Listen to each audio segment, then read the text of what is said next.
Morning. बैठ।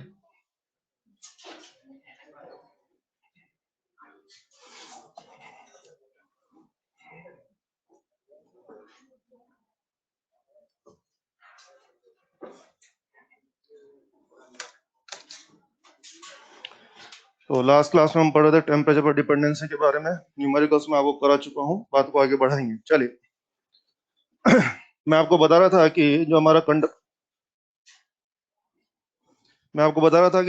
का resistance है formula was R equals to rho L by. बात इस तरह चल रही थी कि कंडक्टर का रेजिस्टेंस किन किन फैक्टर्स पर डिपेंड करेगा। हमने लास्ट पूरी क्लास में इन्हीं पे बारे में क्वेश्चन किए थे। कुछ फैक्टर था, लेंथ, एरिया वगैरह, वो आपने कर लिया था। इसके बाद मैंने आपको बताया टेम्परेचर। टेम्परेचर बढ़ाने पे मेटल का रेजिस्टेंस बढ़ता है, ये अपने हमारी बात हो गई थी।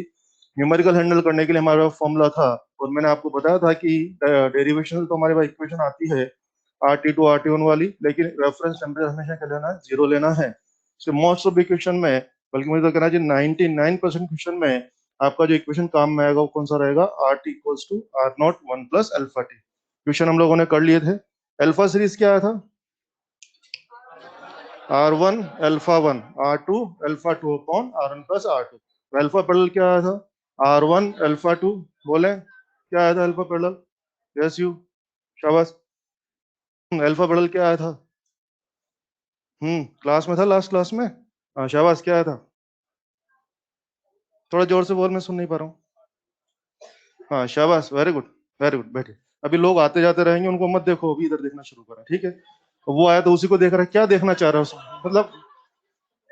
मतलब मेरे लिए थोड़ा सा अजीब सा है ये, मतलब मैं, मेरे को ज्यादा समझ नहीं है, लेकिन मतलब थोड़ा सा। चलिए अपन तो इसकी बात करते हैं, ठीक है? डोंट टेक इट पर्सनली, मगर ठीक है, लोग आते रहेंगे, कब तक देखोगे लोग इधर? ठीक है। हाँ, मुझे पता है मास्टर में देखने लायक कुछ नहीं होता, लेकिन इधर देखना पड़ेगा भाई। 1.5 घंटा मास्टर को झेलना ही है, कोई ऑप्शन नहीं है आपके पास, ठीक है? तो क्वेश्चन हम लोगों ने कर लिए थे, और आपको याद होगा मैं आपसे इस तरह बोल रहा था कि अगर आप अल्फा सीरीज या अल्फा बेल का फॉर्मूला लर्न कर लेंगे तो उससे आपको बहुत सारी जगह एडवांटेज मिल जाएगा। वो समझ में आ गया होगा आप लोगों को। चलिए, ये सब पढ़ने के बाद बेटा कुछ क्वेश्चन जो ना ग्राफ को लेकर के हो सकते हैं। तो हमने रेजिस्टेंस और टेम्परेचर का रिलेशन तो कल कर लिया था, कुछ ग्राफ की बातें कर लेते हैं। आई थिंक अभी ग्राफ का क्वेश्चन था 19 में या 20 में ना। चलिए बातें चल रही है क्या, temperature versus resistance versus temperature. Resistance और टेम्परेचर में कुछ रिलेशन ग्राफ के बारे में सोच रहे हैं। आपको याद होगा कल अपना इक्वेशन था बेटे, R tea was R0 1 plus alpha T, ये रिलेशन था। अगर मैं इसको अच्छे से लिखूं तो this is R0 plus R0 alpha into T, ये हो जाएगा। और आप देख सकते हैं कि अगर मुझे ग्राफ बनाना है तो अब तो ग्राफ होने वाला है। कैसे, ये देखिए, ये हो गया बेटे आर टी, ये हो गया टेम्परेचर। और क्या जानते हैं टेम्परेचर कौन सा होगा, सेल्सियस। मैंने कल बताया था ये इक्वेशन में टेम्परेचर कौन सा है, सेल्सियस वाला, ये हो जाएगा। आप देख सकते हैं यहाँ आर टी लिया है, ये तो हो गया वाई, और टी ये क्या हो गया, x. So what we are having, y equals to mx plus c। क्या आप देख रहे हैं स्लोप पॉजिटिव हो रहा है? क्या आप देख रहे हैं इंटरसेप्ट भी पॉजिटिव हो रहा है? इसका मतलब पॉजिटिव स्लोप और पॉजिटिव इंटरसेप्ट वाला एक स्ट्रेट लाइन बनाना चाहिए। चलो बना देते हैं। मुझे लगता है ग्राफ ये होगा। हाँ, और इस ग्राफ की स्पेशल बातें कर लें। फर्स्ट ऑफ ऑल ये कितना है आपका, आर नॉट। क्या आप देख रहे हैं इसका slope, that is alpha into R naught, ये हो रहा है। इसका मीनिंग पकड़ते हैं, यहाँ से एक टर्म निकल के आ जाएगा क्या, यस, ये मेटल्स का भी हम पढ़ रहे हैं। आप देख रहे हैं मेटल्स में टेम्परेचर बढ़ाने पर रेजिस्टेंस बढ़ रहा है, और यूं कहिए टेम्परेचर कम करने पर रेजिस्टेंस कम हो रहा है। यार मैं टेम्परेचर कम करते करते करते जीरो ले आया, मैं सोच रहा था रेजिस्टेंस भी कम होते होते जीरो हो जाएगा, लेकिन 0 डिग्री सेल्सियस में भी रेजिस्टेंस जीरो नहीं हुआ। तो नहीं हुआ तो क्या करें, साइंटिस्ट लोगों ने इसको स्टडी करने के लिए क्या किया, टेम्परेचर को नेगेटिव में ले गए। आपको पता होगा सेल्सियस वाला टेम्परेचर नेगेटिव ले जा सकते हैं ना। तो साइंटिस्ट लोगों ने लैब में क्या किया, टेम्परेचर को नेगेटिव ले गए, -10 -20 ले गए, उनको स्टडी करना होता है। तो नेगेटिव ले जाने पर उन्होंने पाया कि बिल्कुल इसी सीक्वेंस में बिल्कुल इसी सीक्वेंस में आपका रेजिस्टेंस कम होता गया, कम होता गया। तो एक बहुत ही लोअर नेगेटिव टेम्परेचर जाके आपका रेजिस्टेंस बिल्कुल कितना हो गया, जीरो हो गया। जिस पर्टिकुलर लोअर नेगेटिव टेम्परेचर पर आपका रेजिस्टेंस बिल्कुल जीरो हो गया, उसको डिफाइन किया गया critical temperature. And different metals के लिए साइंटिस्ट लोगों ने सभी मेटल्स को स्टडी कर रखा है, उनका तो काम ही रिसर्च करने का होता है। उन्होंने सभी मेटल्स को स्टडी कर रखा है, सभी मेटल का उन्होंने क्रिटिकल टेम्परेचर पता कर रखा है। बुक्स में सबके क्रिटिकल टेम्परेचर की वैल्यूज अवेलेबल है। लेकिन आपको आइडिया देने के लिए बोल रहा हूँ, वैल्यूज पता है किस लेवल की चल रही है? -200 degree Celsius, -220 degree Celsius, -170 degree Celsius. तो बताइए क्या है टीसी, साधारण या वेरी लोअर टेम्परेचर? फील आ रहा है? -200, -220। तो आपको रेजिस्टेंस जीरो मिल तो रहा है, लेकिन साधारण टेम्परेचर पे नहीं मिल रहा है, वेरी लोअर टेम्परेचर पे। एक बात। दूसरी बात देखिए, मान लीजिए किसी मेटल का टीसी -200 है, किसी मेटल का टीसी मान लीजिए -200 है। -200 पे जाएंगे तो रेजिस्टेंस जीरो हो गया। टेम्परेचर तो -200 से भी नीचे ले जा सकते हैं ना, -210, -220 ले गए तो ऑब्वियसली यार रेजिस्टेंस नेगेटिव तो हो नहीं पाएगा। तो टीसी के नीचे भी रेजिस्टेंस कितना रहेगा? जीरो। समझने वाली बात क्या है? टीसी पर रेजिस्टेंस जीरो है, और टीसी के नीचे भी रेजिस्टेंस कैसा है? जीरो है। और टीसी के ऊपर रेजिस्टेंस जीरो है कि नॉन जीरो है? Non zero. तो अभी अभी मेरे को समझ में आया है कि टेम्परेचर अगर मोर देन टीसी है तो obviously resistance is non zero. ऐसे में हम मेटल को क्या बोल रहे हैं? कंडक्टर। टी इक्वल्स टू और less than TC, resistance is zero. अगर मेटल का टेम्परेचर टीसी के बराबर या उससे नीचे है तो रेजिस्टेंस कैसा आ गया? बिल्कुल ही जीरो आ गया। ऐसे में मेटल को हम बोलेंगे super conductor. Super conductor. Obviously यार, आप ऐसे स्टेज में पहुंच गए हो जब आपका रेजिस्टेंस बिल्कुल ही जीरो है। आपका रेजिस्टेंस बिल्कुल ही जीरो है तो बोलिए आपका कंडक्टेंस या कंडक्टिविटी क्या बहुत ही एक्स्ट्रा ऑर्डिनरी रहेगा? यस। आपका रेजिस्टेंस बिल्कुल ही जीरो चला गया, तो ऐसे में आपका जो कंडक्टिविटी है, ऐसे में जो आपका कंडक्टेंस है वो ऑर्डिनरी रहेगा कि स्पेशल रहेगा? स्पेशल। वेरी वेरी हाई, बिल्कुल एक्स्ट्रा ऑर्डिनरी परफॉर्मेंस आने वाली है। तो ऐसे में उसको कंडक्टर नहीं बोल रहे हैं, क्या बोल रहे हैं? सुपर कंडक्टर बोल रहे हैं। जो ठीक लगता है लिखते जाएं, क्लास शुरू हो चुकी है। जो लोग इधर उधर देख रहे हैं वो भी लिखते जाएं, जो ठीक लगता है लिखते जाएं।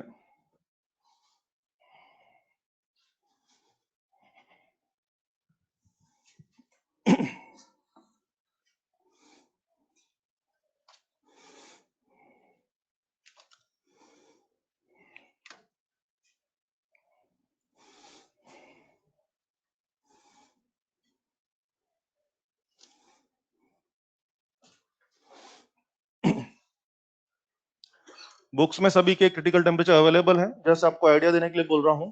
अगर मैं क्रिटिकल टेम्परेचर बोलता हूं किसका? मरकरी का, तो बुक्स में ये है -269 डिग्री सेल्सियस। तो बोलिए क्या मैं इसको 4 केल्विन लिख दूं क्या? तो एक फील आपके दिमाग में रहना चाहिए कि जितने भी मटेरियल हैं, जितने भी मेटल हैं या जितने भी मटेरियल हैं, उन सबके क्रिटिकल टेम्परेचर सेल्सियस में बात करोगे तो नेगेटिव है, और केल्विन में बात करोगे तो पॉजिटिव है। और वैसे भी शायद आप जानते होंगे केल्विन टेम्परेचर नेगेटिव नहीं होता है, पता है ना सब लोगों को? जीरो केल्विन को आप शायद एब्सोल्यूट जीरो बोल दिया करते हो। तो मेक श्योर, फिर बोलता हूँ, अपना वर्ड्स रिपीट कर रहा हूँ, जितने भी मटेरियल हैं उनका क्रिटिकल टेम्परेचर अगर सेल्सियस में रिप्रेजेंट कर रहे हैं तो वो डेफिनेटली नेगेटिव है, और अगर केल्विन में जाओगे तो क्या हो जाएगा? वो पॉजिटिव हो जाएगा। दिख रहा है आप लोगों को?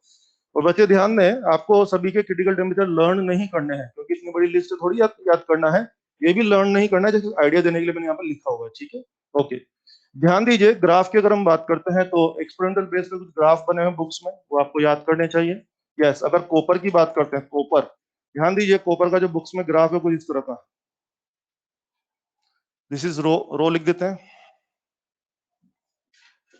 ध्यान दीजिए, कॉपर के बारे में रो या आर का ग्राफ बनाते हैं टेम्परेचर के साथ। टेम्परेचर कौन सा है? सेल्सियस है, केल्विन है? केल्विन है। ये ग्राफ बुक्स में है, और आप देख रहे हैं हल्का सा कर्ड ग्राफ है। और अभी जो 2020 में जो ग्राफ पूछा गया था, ये वाला ग्राफ था। और मैं आपकी जानकारी के लिए बता दूं, यहाँ 0 केल्विन, ये कुछ 50 केल्विन, कुछ 100 केल्विन, लाइक दिस। तो क्या 100 केल्विन 50 केल्विन क्या है? नॉर्मल टेम्परेचर या very low temperature? Very low temperature. तो लो टेम्परेचर पर कॉपर का बिहेवियर ये आता है। कुछ क्लिक किया आप लोगों को? यस। अब देखिए, मैं टेम्परेचर कम करते करते 0 केल्विन आ गया बॉस, लेकिन रेजिस्टेंस जीरो हुआ कि नहीं हुआ? तो क्या मैं डिक्लेयर कर दूं कॉपर कभी भी सुपर कंडक्टर का बिहेव नहीं करता? ये फील करो आप लोग। यस। ऐसा नहीं कि दुनिया में हर मेटल सुपर कंडक्टर का बिहेव करेगा। बहुत सारे मेटल सुपर कंडक्टर का बिहेव कर रहे हैं, वेरी लो टेम्परेचर आके कर रहे हैं, लेकिन कुछ मेटल ऐसे भी हैं जो कि आज तक सुपर कंडक्टर का बिहेव नहीं कर रहे हैं। तो अगर मुझे पूछा जाए कि बताइए कॉपर सुपर कंडक्टर का बिहेव करता है कि नहीं करता? नहीं करता, क्योंकि बहुत सुपर कंडक्टर का बिहेव तो तब करते हैं ना जब कहीं ना कहीं जाके आपका रेजिस्टेंस जीरो हो जाता। अब देख लो, मैं तो बिल्कुल 0 केल्विन आ गया तो भी आपका रेजिस्टेंस जीरो नहीं हुआ है। तो बात दिमाग में रहनी चाहिए, कॉपर सुपर कंडक्टर का बिहेव नहीं करता है। और ध्यान दीजिए, बुक्स में नाइक्रोम के लिए बना हुआ है। नाइक्रोम, नाइक्रोम आपने सुना होगा, अलॉय होता है बेटे, अलॉय। नाइक्रोम का जो ग्राफ बुक्स में बना हुआ है कुछ इस तरह का है। Again rho and this is temperature, और ये भी कौन सा है, केल्विन। यस, जरा देखिए क्या मामला चल रहा है, कर्ड ग्राफ है या लीनियर ग्राफ है? लीनियर ग्राफ है, बट अगेन आप मुझे बताएंगे नाइक्रोम सुपर कंडक्टर का बिहेव कम ऑन कर रहा है कि नहीं कर रहा है? नहीं कर रहा है, पता लग रहा है बच्चे को, वेरी गुड, बहुत अच्छी बात है। क्योंकि अगर करते तो कहीं ना कहीं आपका रेजिस्टेंस जीरो आना चाहिए था ना यार, लेकिन मैं तो बिल्कुल जीरो केल्विन आ गया, आपका रेजिस्टेंस जीरो नहीं आ रहा, और जीरो केल्विन के नीचे तो जा नहीं सकते क्योंकि केल्विन वाला टेम्परेचर नेगेटिव तो होता ही नहीं है, ठीक है। और हाँ, सेमीकंडक्टर के बारे में, रो एंड टेम्परेचर केल्विन, वो ग्राफ कैसा बना हुआ, इस तरह से बना हुआ कुछ। ये किसका है, सेमीकंडक्टर। तो ये कुछ एक्सपेरिमेंटल बेस पे बनाए हुए कर्व्स हैं, सजेशन इज इनको याद करिए, आप लोग लर्न ही करना पड़ेगा।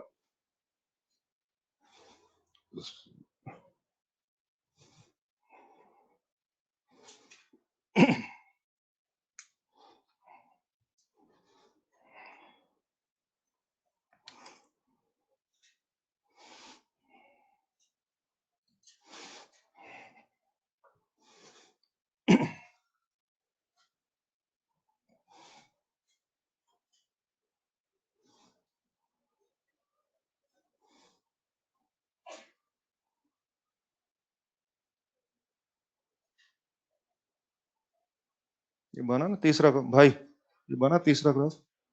क्या सोच रहा है? तो सुबह सुबह आधे लोग तो नींद में होते हैं, हाँ? यही प्रॉब्लम चल रहा है ना, 1 और 2 क्लास में तो आप लोग नींद में होते हैं, और 3 और 4 क्लास आते हैं आप लोग थक जाते हैं। चलो आप पढ़ाएंगे कब, समझ में नहीं आता है। कहीं मैं सोचता हूँ 3 4 क्लास लगवा लेते हैं, उस टाइम बच्चे बोलते हैं थक गए, तो 1 और 2 में नींद में होते हैं, मुझे समझ में नहीं आ रहा पढ़ाएं किस टाइम। चलिए, बहुत बढ़िया। तो ये था रेजिस्टेंस और टेम्परेचर की कहानियां, ये सब खत्म करते हैं, क्या आप लोग कंफर्टेबल हैं इसमें? चलिए ये सब खत्म, बात को आगे बढ़ाएंगे। तो मुझे बताओ, जैसे आप लोग पीरियोडिक टेबल पढ़ते हो ना केमिस्ट्री में, पीरियोडिक टेबल, वहां पे आपने पढ़ा होगा इंसुलेटर की अलग लिस्ट होती है, सेमीकंडक्टर का अलग लिस्ट होता है, कंडक्टर का भी अलग लिस्ट होता है ना, मेटल कंडक्टर। या कभी सुपर कंडक्टर का लिस्ट देखा है क्या उधर? होना भी नहीं चाहिए, मुझे लगता है जो आपके मेटल हैं वही कंडक्टर हैं, और वही सुपर कंडक्टर हैं। आपके जो मेटल्स हैं अगर वो ऑर्डिनरी बिहेव करते हैं तो वो क्या है, कंडक्टर, और अगर वो एक्स्ट्रा ऑर्डिनरी बिहेव करते हैं तो वो क्या है, सुपर कंडक्टर। तो मेरे ख्याल से सुपर कंडक्टर के अलग कोई मटेरियल होता ही नहीं है, मेटल ही कंडक्टर है और मेटल ही सुपर कंडक्टर है। मुद्दा यह है कि ऑर्डिनरी बिहेव किया कि एक्स्ट्रा ऑर्डिनरी, क्लियर है? चलिए,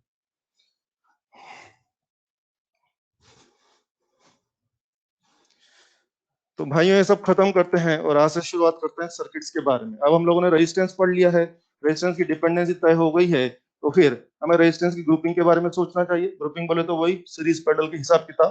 तो अगली 3 4 लेक्चर तक हम लोग लगातार सिर्फ और सिर्फ सर्किट्स के बारे में पढ़ने वाले हैं। सर्किट्स वही सब, इक्विवेलेंट रेजिस्टेंस निकालना, करंट शरंट मैनेज करना, वो सब मैनेजमेंट करना, वो सब सीखने वाले हैं। शुरुआत कर रहे हैं ग्रुपिंग ऑफ रेजिस्टेंस के बारे में।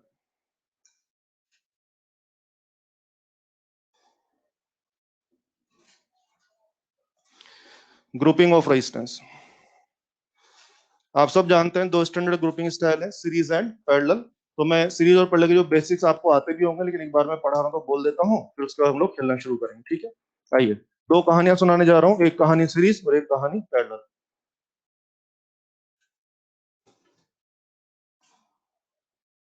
आइए, सीरीज और पैरेलल का बेसिक आइडिया आपको होगा, लेकिन फिर भी मैं अपनी तरफ से बोल देता हूँ।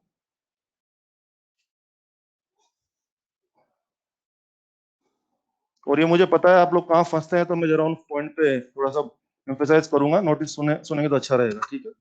बच्चों ये 3 रेजिस्टेंस है, R1 R2 R3, और ये भी 3 रेजिस्टेंस है, R1 R2 और R3, ठीक है, ओके। इस ग्रुपिंग को आप, इस अरेंजमेंट को आप लोग क्या बोलते हैं, सीरीज, और इसको क्या बोलते हैं, पैरेलल। तो सीरीज और पैरेलल का बेसिक कॉन्सेप्ट क्या है कि कंपोनेंट्स को सीरीज में कब माना जाएगा, एक खत्म दूसरा शुरू, दूसरा खत्म तीसरा शुरू, तीसरा पूरा खत्म चौथा शुरू, इस तरह के अरेंजमेंट को हम क्या बोलते हैं, सीरीज बोलते हैं। और यहाँ पर यानी आप यहाँ पे क्या है, सभी लोग साथ लगे हुए कि एक के बाद एक लगे हुए, एक के बाद एक लगे हुए हैं, ऐसा आपको सीरीज बोलते हैं। यहाँ पर सभी साथ लगे हुए, ऐसे लगे हुए हैं कि सभी का इनिशियल पॉइंट एक ही जगह जुड़ा हुआ है, सभी का फाइनल पॉइंट भी एक ही जगह जुड़ा हुआ है, तो इस तरह की ग्रुपिंग को आप क्या बोलते हैं, पैरेलल ग्रुपिंग बोलते हैं।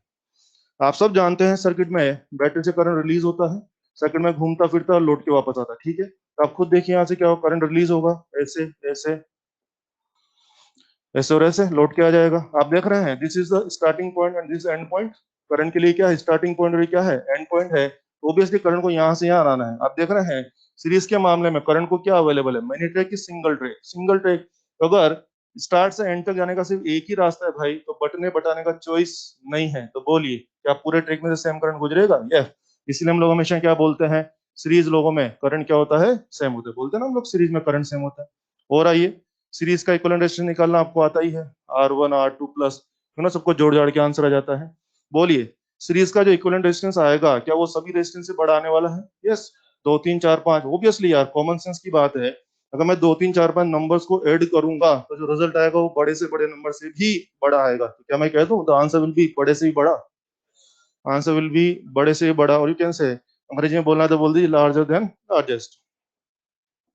और आइए ध्यान दीजिए, जो भी बैटरी आप लोग अप्लाई करते हैं, जो भी पोटेंशियल डिफरेंस सर्किट में आप लोग अप्लाई करते हैं, वो सर्किट मेंबर्स पे अवेलेबल होता है। तो मान लीजिए मैंने वी वोल्ट यहाँ पे अप्लाई किया है, तो वी वोल्ट कहाँ अवेलेबल होगा? सर्किट पे अवेलेबल होगा। बच्चों अगर सर्किट में एक सिंगल मेंबर होगा तो पूरा वी वोल्ट उसी को चला जाता है, और अगर ज्यादा मेंबर है तो फिर किसी एक को जाएगा या बंटवारा होगा, बंटवारा। तो हमसे बहुत सारे क्वेश्चन में हमें जरूरत पड़ती है, हमें पूछा जाएगा बताइए जो बैटरी लगाया उसमें से किसको कितना वोल्टेज गया, तो हमें वोल्टेज डिस्ट्रीब्यूशन आना चाहिए। आइए वोल्टेज डिस्ट्रीब्यूशन बहुत जरूरी है हमारे लिए। Voltage distribution, you know the mantra of this chapter is V बराबर IR। मेरे कहने से एक लाइन याद कर लीजिए, this the mantra of this chapter, V बराबर IR। सब कुछ यहीं से निकलने वाला है। And you know all these resistance are having same current, तो the logic is V proportional to R। जब भी जहां भी मुझे वोल्टेज बांटने का काम दिया जाएगा, सीरीज के लोगों में वोल्टेज बांटना है, मैं झट से रेजिस्टेंस का रेशियो बना लूंगा, और जो रेजिस्टेंस का रेशियो आएगा क्या उसमें बंटवारा कर देंगे। यस। अभी हम लोग इस पे खूब प्रैक्टिस करने वाले हैं, जस्ट बेसिक आपको बता रहा हूँ, ठीक है, सबसे अच्छे से आ जाएगा। ये सीरीज की कहानियां थी बेटे। आइए पैरेलल की कहानियां, करंट रिलीज हुआ ऐसे ऐसे ऐसे, यहाँ तक तो आ जाएगा। आगे बढ़ने का एक रास्ता या many tracks, many track, single track या मैनी ट्रैक, मैनी ट्रैक। अब बंटवारा होगा, कुछ कुछ सब में जाएगा। ओके ये बात सही, कुछ कुछ सब में जाएगा। आई थिंक इन तीनों ट्रैक्स का इनिशियल पॉइंट सेम है, तो तीनों ट्रैक का इनिशियल पोटेंशियल अगर x है तो क्या तीनों का इनिशियल पोटेंशियल x हो जाएगा? यस। तीनों का फाइनल पोटेंशियल भी सेम हो जाएगा। तो जरा सोचिए इस ट्रैक का पोटेंशियल डिफरेंस कितना हो गया, x माइनस वाई, इस ट्रैक का भी x माइनस वाई, और इस ट्रैक का भी x माइनस वाई। इसीलिए तो आप बोला करते हो ना कि पैरेलल मेंबर्स का वोल्टेज सेम होता है। यस। तो मैं लिख रहा हूँ वोल्टेज सेम मतलब जो लोग पैरेलल में उनका पीडी क्या होता है, सेम होता है। और आइए इन सबका वोल्टेज सेम रहेगा आपको। और हाँ एक बात और भी है ना, पूरे ग्रुप का पीडी कितना है, x माइनस वाई, पीडी मतलब पोटेंशियल डिफरेंस। पूरे ग्रुप का पीडी कितना है, x माइनस वाई, और इंडिविजुअल पाथ का भी कितना है, x माइनस वाई। ये बात पक्की हो गई आज अपनी। अगर कभी भी मेरे पास पैरेलल ग्रुप रहेगा, मान लीजिए पूरे ग्रुप का वोल्टेज है 10 वोल्ट, तो पूरे ग्रुप का 10 वोल्ट है, तो हर इंडिविजुअल पाथ का भी 10 10 10 10, या इंडिविजुअल पाथ का 5 5 5 5, तो पूरे ग्रुप का भी 5। बात पक्की हो गई अपनी, ठीक है। इक्विवेलेंट रेजिस्टेंस निकालना आपको आता ही है, जोड़ना की बटे छठे, वो चलते हैं ना 1/R1 1/R2, ये सब कर आगे आ जाएगा। और अगर दो ही होंगे तो आप क्या करते हो, R1 R2 upon R1 plus R2। Definitely mathematically हम देख सकते हैं कि आंसर विल बी बड़े से भी बड़ा या छोटे से भी छोटा। ऑब्वियसली जो आंसर आएगा बेटे वो क्या होगा, सबसे छोटे से भी छोटा होगा। अभी जो मैं बड़े से बड़ा छोटे छोटा जो वर्ड्स बोल रहा हूँ, अभी हो सकता है आपको ये बहुत हल्के फुल्के वर्ड लग रहे होंगे, आपको लग रहा है इसका क्या फायदा है। मैं आपको आगे बताऊंगा, बड़े बड़े सवालों का जवाब इसी लाइन से आने वाला है। यस, जब आप पोटेंशियोमीटर में उलझते हो, जब आप मीटर ब्रिज में उलझते हो, वहां मैं एक लाइन बोलूंगा सिर्फ, छोटे से भी छोटा बत्ती जल जाएगी। तो बहुत काम की लाइनें हैं, अभी से नोटिस करते हुए चल रहे हैं, आगे दिन को यूज करेंगे। मेक श्योर जब भी पैरेलल का आंसर निकालेंगे, आंसर सभी रेजिस्टेंस में जो सबसे छोटा रेजिस्टेंस होगा उससे भी कम आएगा। एक बात बोल दूं मैं आपको, इसका यूज कैसे, मान लीजिए मैंने कभी कहा आपसे दो रेजिस्टेंस है भाई, 100 ओम और 1 ओम, इनका पैरेलल इक्विवेलेंट निकालिए। निकालिए मैं 4 ऑप्शन देखिए, आंसर गारंटी 1 से भी कम आना चाहिए। सुन लिया आप लोगों ने? यस। आपको बत्ती जल जानी चाहिए, आंसर 1 से भी कम आएगा। तो एग्जाम में सोल्व बाद में करें भाई, 4 ऑप्शन देख लो ना। अगर एक ही ऑप्शन 1 ओम से कम है तो फिर सोल्व करना है कि डायरेक्ट मारना है? डायरेक्ट मारना पड़ेगा। और देखिए अगर मान लीजिए 1 लाख ओम है, 1 लाख ओम और एक 1 ओम है, तो भी आंसर 1 ओम से भी कम आएगा। सुन लिया आप लोगों ने? इस बात पे बिल्कुल माइंड नहीं करना है कि यार एक तो 1 लाख ओम है और एक 1 ओम है, तो कहीं बीच में आना चाहिए। अरे यार कितना ही बड़ा हो कितना ही छोटा हो, गारंटी है आंसर विल बी छोटे से भी छोटा, ठीक है। और आइए जैसा कि आप कह रहे थे कि पैरेलल में सभी लोगों का वोल्टेज सेम होता है, अभी बात हो गई। बंटवारा किसका है, वोल्टेज का कि करंट का? करंट का बंटवारा मुझे जरूरत पड़ सकती है। तो आइए अगेन द मंत्र इज V बराबर IR। all these are having same voltage, so the logic is I proportional to 1/R। जब भी मुझे पैरेलल पाथ में करंट डिस्ट्रीब्यूशन का कोई काम दिया जाएगा, मैं 1/r का रेशियो मैनेज कर लूंगा और जो भी रेशियो तैयार होगा उसमें क्या करूंगा, करंट को बांट दूंगा। ये थी सीरीज की कहानी, ये थी पैरेलल की कहानी। कहानियां खत्म, अब हम खेलेंगे।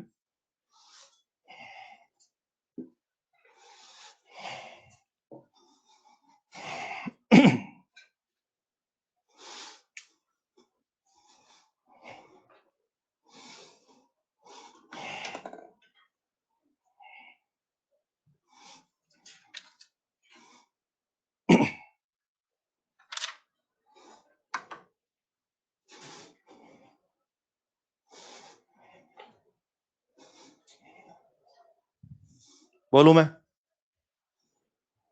हम्म बोलूं कि नहीं बोलूं? नहीं बोलूं? हाँ।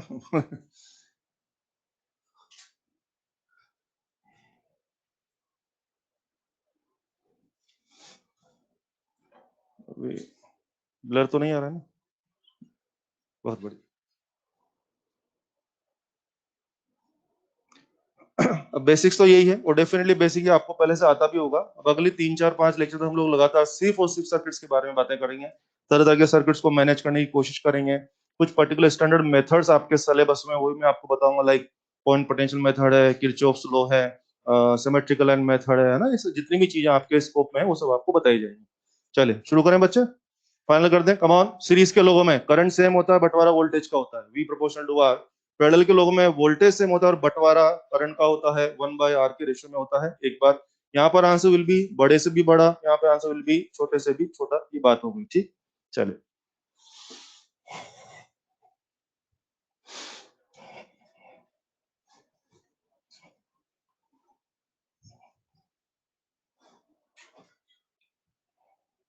ध्यान दें बच्चों, जब हम इस चैप्टर में आगे बढ़ेंगे, सर्किट्स में आगे बढ़ेंगे, तो मेरा एक पर्टिकुलर स्ट्रेटेजी है। मैं आपको हमेशा कोई पर्टिकुलर मैसेज दूंगा, फिर उस मैसेज पे 2 4 सवाल करूंगा, फिर मैं अगला मैसेज दूंगा, फिर 2 4 सवाल करूंगा। ये काम करने का तरीका रहेगा अपना, ठीक है? ओके, ध्यान दीजिए। मुझे लगता है किसी भी सर्किट में सबसे इंपॉर्टेंट एस्पेक्ट होता है, हमें वोल्टेज और करंट का डिस्ट्रीब्यूशन बहुत अच्छे से आना चाहिए। अगर हम वोल्टेज बंटवारे में या करंट डिस्ट्रीब्यूशन में हम लोगों का कमांड रहेगा, तो चैप्टर पे हमारा बहुत अच्छे से कमांड रहेगा। इसीलिए सबसे पहले मैं 2 4 सवाल सिर्फ और सिर्फ वोल्टेज डिस्ट्रीब्यूशन के और करंट डिस्ट्रीब्यूशन के करूंगा। हमें इक्विवेलेंट रेशियो में कोई इंटरेस्ट नहीं है। हमारा काम, हमें क्या आना चाहिए, एकदम फटाफट से वोल्टेज बांटना आना चाहिए, फटाफट से करंट बांटना आना चाहिए। तो शुरू करते हैं वोल्टेज डिस्ट्रीब्यूशन के सवाल। बेसिक से शुरू करेंगे, फिर डोज बढ़ा देंगे अभी। Yes, this is 3 ohm, this 6 ohm, let it is 15 volt. 15 volt है, 3 और 6 आपस में सीरीज में है। मुझे पूछा जा रहा है कि इंडिविजुअल हर एक का वोल्टेज कितना होगा। मुझे बताइए 15 वोल्ट किसको मिलेगा, इसको, इसको या बंटवारा? बंटवारा। हमें वोल्टेज चाहिए, तो आइए, यू नो सीरीज के मामले में वी प्रोपोर्शनल टू आर था। बेटे क्या होगा, V3 V6 का बंटवारा, क्या 3 6 क्या रेशियो 1 2 में बंटवारा होगा? यस।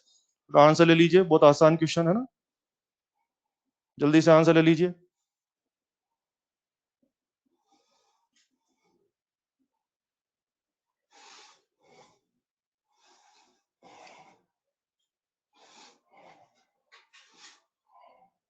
तो रेशियो बना के हमें वोल्टेज डिस्ट्रीब्यूट करना आना चाहिए। आपको रेशियो में चीजें डिस्ट्रीब्यूट करना आता होगा सबको? इनको नहीं आता सुन लीजिए, हल्का सुन लें ताकि दिक्कत नहीं आए।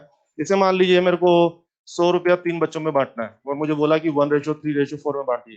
तो जब भी रेशियो में चीजें बांटते हो तो क्या करिए, जो आपके पास रेशियो उसका 8 उसको जोड़ लीजिए तो कितना हो गया, 8 हो गया ना ये। पहले का हिस्सा कितना होगा, 1/8 इंटू 100। दूसरे का 3/8 इंटू 100। चौथे का 4/8 इंटू 100। पता है सब लोगों को रेशियो में चीजें करना आता है ना? और देखिए, मान ली मुझे कहा जाए 500 रुपया बांटना है 2 बच्चों में, 1:3 और 1:7 में। अगर इसमें बांटना है तो अब ये रेशियो तो आगे लेंगे, अच्छा नहीं है, तो आपको पता होगा इसको एलसीएम से मल्टीप्लाई करते हैं हम लोग। एलसीएम कितना हो रहा है, 21। तो ये कितना हो जाएगा, क्या 7 3 हो जाएगा? बोलिए, 7 3 में बांटना है 500 रुपया, तो पहले कैसा कितना होगा, 7/10 into 500। That will be 3/10 into 500। समझ में आता है सबको? ये सब हम लोग छोटी क्लास में पढ़ के आए हैं, मैंने आपको हल्का सा याद दिला है।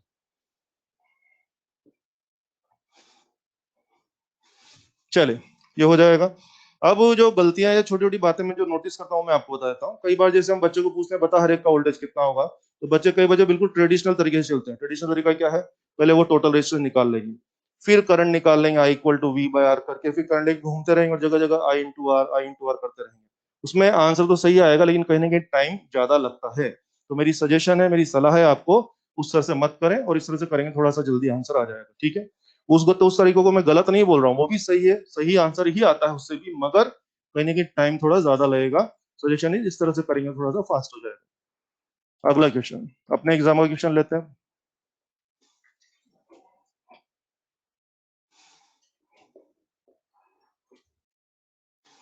This is R, this is 1.5 R and this is 3 R and this is V volt। ठीक है, तीन रेजिस्टेंस है, A, B और C। यस, हमें तीनों का वोल्टेज बांटना है। First of all tell me what it is, series या पैरेलल या मिक्स? मिक्स है। बच्चों मिक्स ग्रुपिंग में अपने को काम करना नहीं आता है। सबसे पहले क्या मैं इस सर्किट को ऐसे देख लूं कि आर अपनी जगह है। अगर हम 1.5 आर और 3 आर का पैरेलल करते हैं तो चेक करके देख लीजिए आर आता है। क्या करो पता है सबको? वो R1 R2 R2 करके देख लो कितना आ जाएगा, आर आ जाएगा। ठीक है, तो मैंने जानबूझ के किया, कारण समझिए, मुझे वोल्टेज बांटना था। यार मिक्स ग्रुपिंग में वोल्टेज बांटना अपने को नहीं आता है, अपने को सिर्फ किस में काम आता है, सीरीज या पैरेलल में। तो मुझे ये नहीं आता था, तो मैंने अपनी सुविधा के लिए इसको हटाई, क्या लिख दिया, ये लिख दिया। और अब ये क्या है, मिक्स है कि प्योर सीरीज है? प्योर सीरीज है। यहाँ तो बंटवारा कर सकते हैं, और आई थिंक यहाँ तो कष्ट भी नहीं होगा। कम ऑन, क्या डायरेक्ट यहाँ V/2 लिख दूं क्या? आधा आधा कर दें, यहाँ भी V/2 लिख दूं क्या? यस, इसको भी V/2 जा रहा है, इसको V/2। लेकिन यार मेरा क्वेश्चन ये नहीं था, मुझे तो अपने क्वेश्चन में आंसर चाहिए। यस, आ जाओ जरा वापस चलें ओरिजिनल क्वेश्चन में, बोलो इसको कितना दे रहे हो यार? V/2। और हाँ, V/2 इस पूरे ग्रुप का है, और पूरे पैरेलल ग्रुप का V/2 तो हर एक का भी V/2। अभी बात हो गई थी जो पूरे ग्रुप का रहेगा वो इंडिविजुअल पाथ का रहेगा। तो बोलिए इसको पर्सनली कितना दे रहे हैं? V/2, और इसको भी पर्सनली V/2। अरे क्या हो गया, क्या मैं कह दूं VA बराबर VB बराबर VC? अपने एग्जाम का क्वेश्चन है, उसमें सीक्वेंस था कि कौन ज्यादा है, ये कम है। मेरे ख्याल से अभी तीनों ही बराबर है। और शायद आप समझ गए होंगे, अगर इसमें वो करंट निकालने वाले तरीके से करते तो बहुत बड़ा सवाल हो जाता ना। फिर पहले इक्विवेलेंट रेजिस्टेंस निकालना पड़ता, फिर करंट निकालते, फिर करंट लेके घूमते रहते और जगह जगह I/R करते रहते, बहुत टाइम वेस्ट हो जाता। इस तरह से काम करेंगे, कर पाएंगे बच्चे? चल और देखिए, ये वोल्टेज डिस्ट्रीब्यूशन के मामले में था, जरा करंट डिस्ट्रीब्यूशन करना सीख लेते हैं। ये देखिए, मान लीजिए यहाँ से करंट आ रहा है 1.5 ampere, this is 2 ohm and this is 4 Om.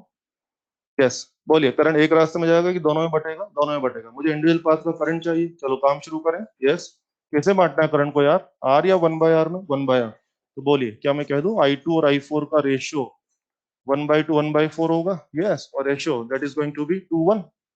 LCM से मल्टीप्लाई करेंगे, रेशियो इज 2:1। चलो करंट निकाल दो फटाफट से। I2 is 2 out of 3 into 1.5, that is making 1 ampere.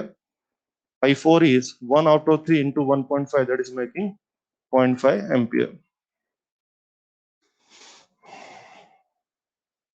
सब लोगों ने जल्दी जल्दी काम करना है, नॉन स्टॉप काम होगा, रुकना नहीं किसी को भी। समझ में आ रही है? कुछ भी नहीं है ना, जो लॉजिक बोला वही कर रहे हैं। करंट बांटना है तो 1/R का रेशियो बनाइए, जो भी बनता है रेशियो बनाइए, बंटवारा करिए, आंसर आ चुका है। और हाँ, जब आंसर आता है तो जरा उसको क्रॉस चेक करने की आदत रखें। कई बार हम लोग कैलकुलेशन में मिस्टेक कर देते हैं, मेरे से भी गलती होती है कैलकुलेशन में कई बार।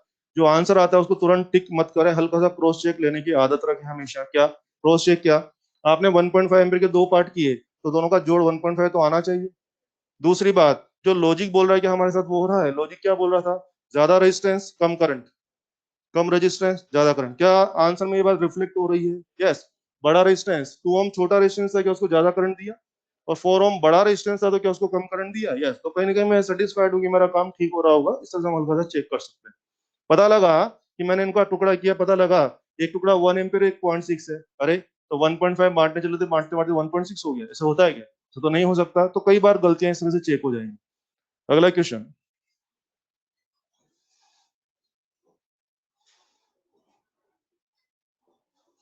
ये देखिए 2.6 एम्पीयर करंट आ रही है इसमें, and this is 2 ohm, 3 ohm and this is 4 ohm. हाँ जी, हमें हर एक पाथ का करंट चाहिए। 2.6 एम्पीयर करंट आ रहा है, तीन रास्ते हैं। कम ऑन, करंट का बंटवारा करना है, चलो काम शुरू करें। I2, I3, I4, कितना रेशियो? 1/2 1/3 1/4 हो गया, रेशियो हो गया। इसमें मुझे करंट बांटना है। रेशियो तो आ गया, लेकिन यार मजा नहीं आ रहा। तो मजे करने के लिए क्या करें, एलसीएम से मल्टीप्लाई करें। 2 3 4, एलसीएम कितना? कम ऑन, 12। एलसीएम कितना हो गया? 12। 12 से मल्टीप्लाई करिए, रेशियो तैयार है क्या? 6 4 3। Come on, get the answer. Pen चलाएं, जल्दी जल्दी बैठा नहीं है, जल्दी से आंसर लाएं, जल्दी से आंसर लाइए।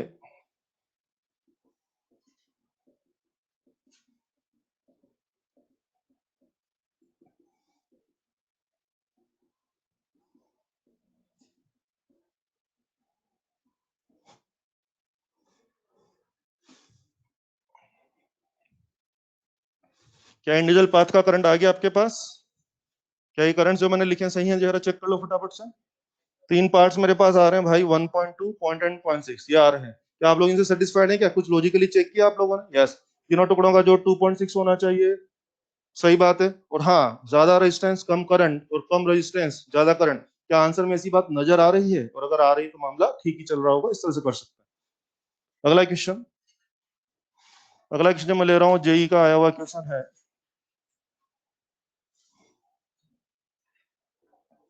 ये देखिए 1.4 एम्पीयर करंट यहां से आ रहा है, this is 50 ohm, this is 10 ohm, this is 20 ohm and this is 4 ohm. मुझे हर एक का करंट चाहिए। यस, सबसे पहले मुझे कुछ बातों का जवाब चाहिए, करंट बाद में निकालेंगे। सर्किट बना लिया सब लोगों ने? यस बेटा, 1.4 एम्पीयर करंट यहां से आ रहा है, 50 एंड 10 एंड दिस 20 एंड 4। मुझे बता दीजिए कि 50 एंड 10 किस में है, सीरीज है पैरेलल? सीरीज। 50 एंड 20 किस में है, सीरीज है पैरेलल? पैरेलल नहीं है, ये सीखना है आपको। मुझे पता था ये सब जवाब है। कम ऑन, 50 और 20 पैरेलल नहीं है। अरे भाई, पैरेलल होने के लिए दोनों का इनिशियल भी जुड़ा होना चाहिए था, दोनों का फाइनल भी जुड़ा होना चाहिए था। 50 और 10 का, 50 और 20 का इनिशियल तो जुड़ा हुआ है, ये रहा 50 का फाइनल और ये रहा 20 का फाइनल। जुड़ा हुआ है कि नहीं जुड़ा हुआ है? ये दोनों पैरेलल कैसे हो गए? पैरेलल है कि नहीं है? यस। तो 50 और 20 अगर मैंने पूछ भी लिया है, मुझे लगता है ना तो दोनों सीरीज में है ना दोनों पैरेलल में है। क्या बोल रहे हैं? कुछ नहीं। यस, बोलना पड़ेगा भाई, सीरीज में भी नहीं है और पैरेलल में भी नहीं है। कम ऑन, अब सही आंसर देंगे? चलिए आंसर दीजिए। Come on. 24 किस में है? 20 एंड 4 सीरीज या पैरेलल? 50 एंड 10, 50 एंड 20 कुछ नहीं, 10 एंड 4 एंड ये पूरा पाथ और ये पूरा पाथ क्या आपस में पैरेलल हो जाएगा? यस। मेक श्योर ये दोनों इंडिविजुअल कुछ नहीं, ये दोनों इंडिविजुअल कुछ नहीं, ये पूरा ट्रैक और ये पूरा ट्रैक आपस में पैरेलल है। आप कहिए 60 एंड 24 आपस में पैरेलल है, कंप्लीट 60 एंड कंप्लीट 24 आपस में पैरेलल है। पता लगा सबको? चलिए काम शुरू करें, करंट बांटना है। आइए, अगेन लॉजिक वही है। तो बेटे ऊपर वाला ट्रैक है 60, नीचे वाला ट्रैक है 24। करंट का बंटवारा कैसे होगा? 1/60 और 1/24 में होगा। रेशियो आ चुका है। अब रेशियो को अच्छा करना है तो एलसीएम से मल्टीप्लाई करें। कितना एलसीएम? कम ऑन, 60 24 का एलसीएम जल्दी निकालो। बोलो कितना? हूं कर रहे हैं कुछ लोग तो बैठे बैठे, बोले हाँ। शाबाश, कितना आ रहा है रेशियो? क्या 2:5? कम on, get the answer.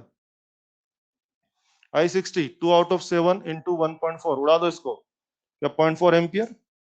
I24 5 out of 7 1.4, this is 1 ampere.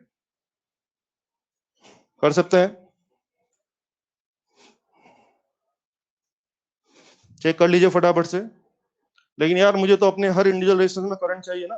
मेरे को क्या पता 60 का है 24 का है? मैंने तो ये सर्किट दिया था, my question was her individual resistance का करंट चाहिए। एक बात है भाइयों, अगर जो I60 आया है, क्या वही I50 होगा और क्या वही I10 होगा? यस। तो मुझे लिखना चाहिए जो I60 था बच्चे, वही I50 होगा और वही I10 होगा। और हाँ, जो I20 आया है, क्या वही, सॉरी I24, क्या वही I20 होगा और क्या वही I4 भी हो जाएगा? ये तो आप जानते हैं। तो ध्यान दें, हमें क्वेश्चंस में कमांड कब रहेगा, हमें वोल्टेज और करंट बहुत फ्रीक्वेंटली बहुत फास्ट तरीके से बांटना आना चाहिए, तभी हमें फायदा होगा। इस तरह से हम बंटवारे कर सकते हैं। ये था करंट और वोल्टेज के डिस्ट्रीब्यूशन को लेकर के प्रैक्टिस। बात को आगे बढ़ाते हैं, कर लेंगे आप लोग? बात को थोड़ा सा और आगे बढ़ाते हैं। किसी भी सर्किट के अंदर एक मैसेज आपको देता हूं, फिर सवाल कराऊंगा। जैसे मान लीजिए बेटे कोई सर्किट है, सिंपल बात कर रहे हैं।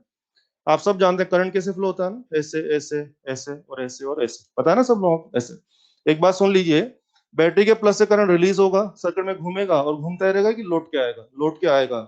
चॉइस है कि कंपलसरी है? कंपलसरी है, कंपलसरी है। बैटरी जितना करंट देगा ठीक उतना वापस लेगा, गिन करके, कम भी नहीं और ज्यादा भी नहीं। अगर यहाँ से 2 एम्पीयर करंट रिलीज हुआ तो 2 एम्पीयर लौटना जरूरी है। 5 रिलीज हुआ तो 5 एम्पीयर लौटना जरूरी है। 101% लौटेगा। 5 दिया तो ठीक 5 ही लौटेगा, 5.1 भी नहीं चाहिए और 4.9 भी नहीं चाहिए। तो एक बात पक्की हो गई है हमारे पास, एक मैसेज क्लियर हो गया है। बैटरी से जितना करंट रिलीज होगा ठीक उतना वापस जरूर जरूर लौटेगा। एक बात। दूसरी बात, आप देखिए कि इस पाथ में करंट यूं फ्लो हुआ है ना, तो ये हाई और ये लो पोटेंशियल रहा होगा, करंट यूं जा रहा है। क्या लगता है कि इस रजिस्टर में करंट मुड़ के यूं आ जाएगा? क्या नहीं आएगा?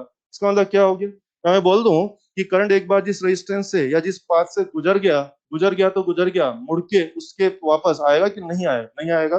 टेक्निकली हम बोल सकते हैं current does not repeat its path. Current अपना रास्ता रिपीट नहीं करता है। करंट जिस रास्ते से जाएगा, मुड़ के उस रास्ते पे लौट के नहीं आएगा और आना भी नहीं चाहिए। टेक्निकली बात कर लो ना, करंट अगर यूं गया तो करंट हाई से लो गया है, अगर आपको लगता है सर थोड़ी देर में करंट यूं आ जाएगा, अबे करंट यूं आ जाएगा तो क्या लो से हाई जाएगा करंट? करंट तो हाई से लो ही चलता है। तो इसको देसी में हम क्या याद कर सकते हैं? करंट अपना रास्ता रिपीट नहीं करता है। करंट एक बार जिस कंपोनेंट से, जिस पॉइंट से, जिस पाथ से गुजर गया तो गुजर गया, मुड़ के वो रास्ता की तरफ नहीं देखता है। क्या मैसेज क्लियर है? और मैसेज क्लियर तो सवाल देखते हैं।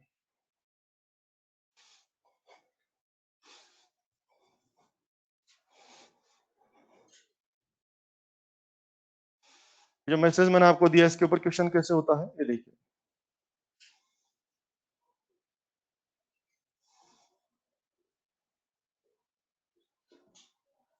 जैसे मानिए 5 वोल्ट है और मान लेते हैं 5 ओम है, ये मान लीजिए 10 वोल्ट है, मान लेते हैं 6 ओम है, और ये 2 ओम है। हमसे पूछा जा रहा है आई 2 ओम, 2 ओम में करंट कितना रहेगा ये पूछा जा रहा है, ठीक है। जीरो आंसर इसका आ जाएगा, और जीरो आंसर क्यों आएगा? अभी जो मैंने लॉजिक बोला उससे आ जाएगा, बिना कोई काम किए आंसर आ सकता है। ये कोई जमाने में आईआईटी में आया क्वेश्चन, लेकिन आप देख रहे हैं एकदम फर्जी क्वेश्चन है। अब कैसे होगा जरा सुन लेते हैं। ये देखिए, मान लीजिए 5 वोल्ट से कोई करंट रिलीज हुआ आई 1, मेरे को तो वैल्यू में भी इंटरेस्ट नहीं कितना, आई 1। अब बच्चे आई 1 करंट रिलीज हुआ, जरा देखना, ऐसे ऐसे ऐसे करंट यहाँ तक तो आ जाएगा। अब आई 1 इस बैटरी को लौटना चॉइस की कंपलसरी, लौटना तो पड़ेगा भाई, चॉइस नहीं है यहाँ पे, लौटना तो पड़ेगा, ठीक है। आई 1 यहाँ जरूर लौटेगा, लेकिन आई 1 जब यहाँ तक आ जाएगा उसके बाद दो पॉसिबिलिटी है। पहला कि आई 1 यहीं से मुड़ के वापस आ जाए, दूसरा थोड़ा सा घूमने चले जाए और घूम करके आ जाएगा। लेकिन एक दिक्कत है, अगर आई 1 घूमने जाएगा तो इस रास्ते से जाएगा, और लौटने के लिए रास्ता रिपीट करने की परमिशन नहीं है। करंट जिस रास्ते से जाएगा लौट के वो रास्ते पे तो नहीं आएगा।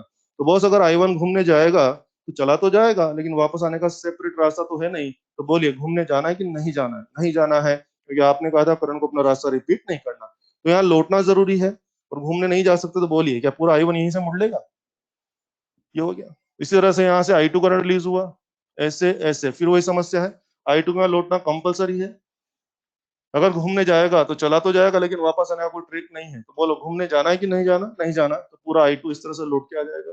तो ना तो इसने कुछ दिया ना इसने कुछ दिया, क्या मैं कह दूं आंसर विल बी 0। और सवाल, इस सवाल में लॉजिक वही काम किया है, जितना करंट देंगे उतना लौट के जरूर आएगा, और करंट अपना रास्ता रिपीट नहीं करता है। उस बात को लेकर के कॉमन सेंस से आंसर निकाला जा सकता है।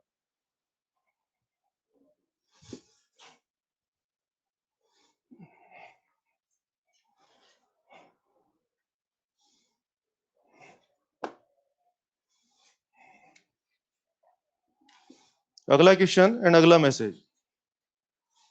किसी भी सर्किट में जब करंट फ्लो होता है तो करंट बड़ा स्मार्ट है, उसको हमेशा अपना पता होता है कि उसका अपना फाइनल टारगेट क्या है। करंट सर्किट में उन्हीं ट्रैक्स में फ्लो होता है, उन्हीं रास्तों में फ्लो होता है जो कि उसको अपने अंतिम लक्ष्य की तरफ ले जाते हो। अगर आपके सर्किट में कोई कंपोनेंट या कोई पाथ ऐसा है जिसमें करंट जाएगा लेकिन अपने फाइनल टारगेट की तरफ नहीं पहुंचता है, तो ऐसे फर्जी रास्तों की तरफ करंट जाएगा ही नहीं। फिर सुन लीजिए, सर्किट के हर कंपोनेंट में करंट जाना कोई कंपल्शन नहीं है। करंट उन्हीं रास्तों में बहता है जो कि उसको अपने फाइनल टारगेट की तरफ ले जाते हैं। और जो रास्तों में करंट जाने से वो अपना फाइनल टारगेट की तरफ नहीं जा पाएगा, करंट ऐसे फर्जी रास्तों में नहीं बहेगा। और करंट जिस रास्ते में नहीं जाएगा उस रास्ते को हिसाब में कंसिडर नहीं करते हैं।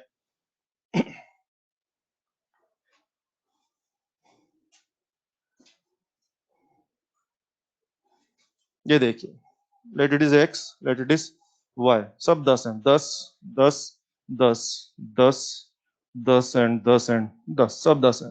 मेरे को बोल रहा है कि एक्स और वाई के मान से चाहिए। आइए करंट के फ्लो से स्टार्ट करते हैं। एक्स और वाई क्या होगा? टर्मिनल पॉइंट्स हो गए ना।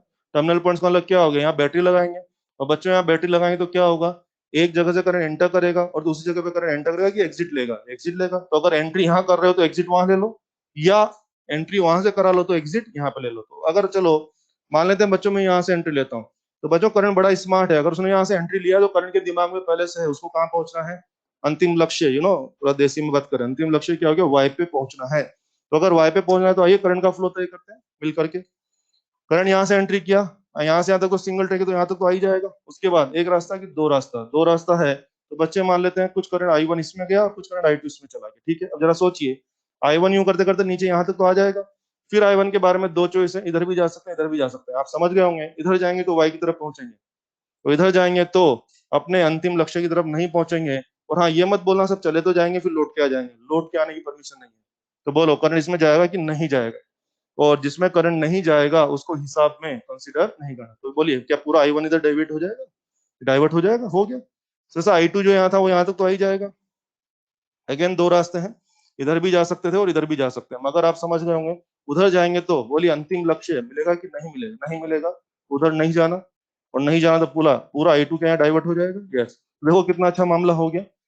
I1 यूं करके यहाँ पहुंच गया और I2 यूं करके यहाँ पहुंच गया। बोलिए क्या दोनों यहाँ पर मिलकर कंबाइन के वापस से I बन जाएंगे? और I बन के back to pavilion, entry exit, जहां जहां रास्ता मिलेगा वहां घूमेंगे, मगर ध्यान रखना वो रास्ते जो कि हमें अंतिम लक्ष्य की तरफ नहीं ले जाते हैं उन रास्तों पे नहीं जाना है। हो गया। अब जिनमें हमारा करंट नहीं गया उनको हिसाब में कंसिडर नहीं करना। तो सवाल का मैसेज ये है, बताइए इसमें जितने भी रेजिस्टेंस हैं क्या सभी काम के हैं क्या? नहीं है। वेरी गुड, अब समझ में आ गया ना, जिनमें करंट नहीं जाएगा उसको हिसाब में कंसिडर नहीं करें। अब तो बड़ा आसान मामला है, अब आपको दिख ही रहा होगा। आई थिंक ये दोनों सीरीज हो रहे हैं, तो 10 और 10 20, क्या ये दोनों भी सीरीज हो रहे हैं? 10 और 10 20, यानी ये 20 और 20 क्या पैरेलल?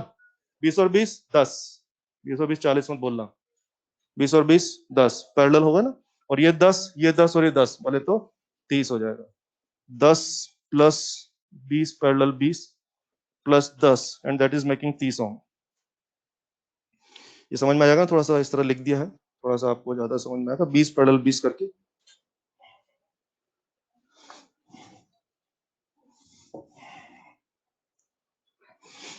तो मैंने वोल्टेज बांटना आपको बता दिया है, करंट बांटना मैंने आपको बता दिया है। इसके अलावा मैंने आपको छोटे छोटे 2-3 मैसेज बताए हैं कि बैटरी से जितना करंट रिलीज होगा उतना लोड के आना, चॉइस की कंपलसरी, कंपलसरी लोड के जरूर जरूर आएगा, चॉइस वॉइस नहीं है, वापस आना ही पड़ेगा। ठीक है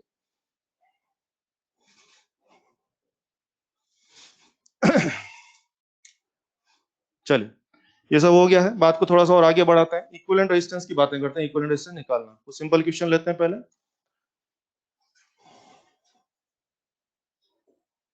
ये देखिए बेटे, ये मान लीजिए एक्स है और ये मान लीजिए वाई है और सब आर है, आर आर और आर। मुझे कहा जा रहा है कि एक्स और वाई के बीच में इक्विवेलेंट निकालना है। फर्स्ट ऑफ ऑल जैसा कि आप समझ रहे हैं करंट का फ्लो अगर देखें तो आप नो मान लेते हैं यहाँ से एंट्री कर रहे हो या एग्जिट कर रहे हो, you know x and y entry exit point, यहाँ से एंट्री एग्जिट। अब करंट का फ्लो देखें, यस मान लीजिए यहाँ गया I1 और यहाँ गया मान लीजिए I2। अब बॉस जो I2 यहाँ जाएगा वो यूं घूम के ऐसे से बोल के आएगा, और जो I1 है वो ऐसा घूम के आ जाएगा। तो आप समझ ही गए होंगे कि एक्स और वाई के बीच में क्या दो पैरेलल ट्रैक हो गए हैं, एक ट्रैक और दो ट्रैक। वो ट्रैक कितना हो रहा है? 2R। वो ट्रैक कितना हो रहा है? 2R। This is making 2R, और ये कितना हो रहा है बेटे? R। और 2R और R का parallel 2R/3, 2R into R, 2R plus R making 2R/3। ये आंसर हो जाएगा।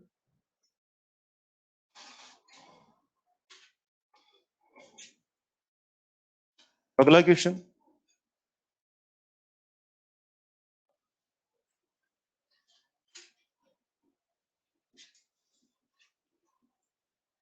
ये देखिए, this is x and this is y. तो कुछ नहीं बोला तो सब आर है, जितने भी रेशन दिख रहे हैं सबके वैल्यू सेम पकड़ लेना, आर पकड़ लेते हैं, स्मॉल आर के बिना कुछ भी पकड़ लो। कमान कह दिया डबल ट्राइंगल हो रहा है ना, जैसे ट्राइंगल के अंदर ट्राइंगल हो रहा है। मुझे पूछ रहे हैं एक्स और वाई के बीच में कितना होगा। बच्चे सबसे पहले आप ये नोटिस करिए, मुझे लगता है यार ये दोनों आर और आपस में पैरेलल हो गए हैं। कैसे? जरा देखना, इस आर और इस आर पर नोटिस करेंगे। बोलिए क्या दोनों का फाइनल पॉइंट एक ही जगह जुड़ा हुआ है? जुड़ा है कि नहीं? और दोनों का क्या इनिशियल भी एक जगह जुड़ा हुआ है? तो यार ये आर और आर को आर अलग क्यों लिखें? क्या इसको R/2 लिख दूं मैं? यस। तो जरा देखिए, ये दोनों आर और आर मिला कितना होगा पैरेलल बोल के? R/2। ये भी R/2 और ये भी R/2। तो यार मुझे लगता है जिस सर्किट रिड्यूस होकर के हो जाएगा, डबल ट्राइंगल क्या सिंगल ट्राइंगल बन गया एक तरह से, यूं मानिए। ये सीन हो गया भाई, R/2 और यार क्लियर। डबल डबल ट्राइंगल था तो डबल को अपने समझना पड़ेगा कि क्या हो गया, R/2। इसके बाद तो आंसर निकलना आसान है।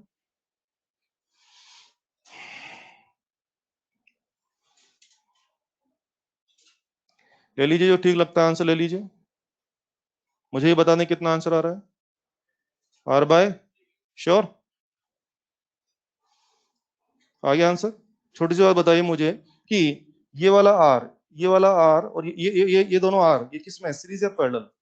कुछ नहीं। वेरी गुड, स्मार्ट हो गए आप लोग। यस। और ये दोनों कुछ नहीं, हाँ ये दोनों सीरीज, और ये दोनों, और ये दोनों, एंड ये पथ एंड ये पथ अग्निपथ, हाँ यू नो ये पथ Agnipath, and you know how to deal with Agnipath, parallel path बोले तो अग्निपथ।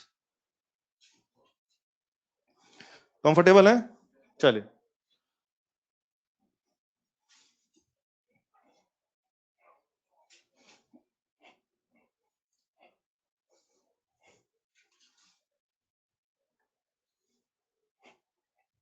बता दूं।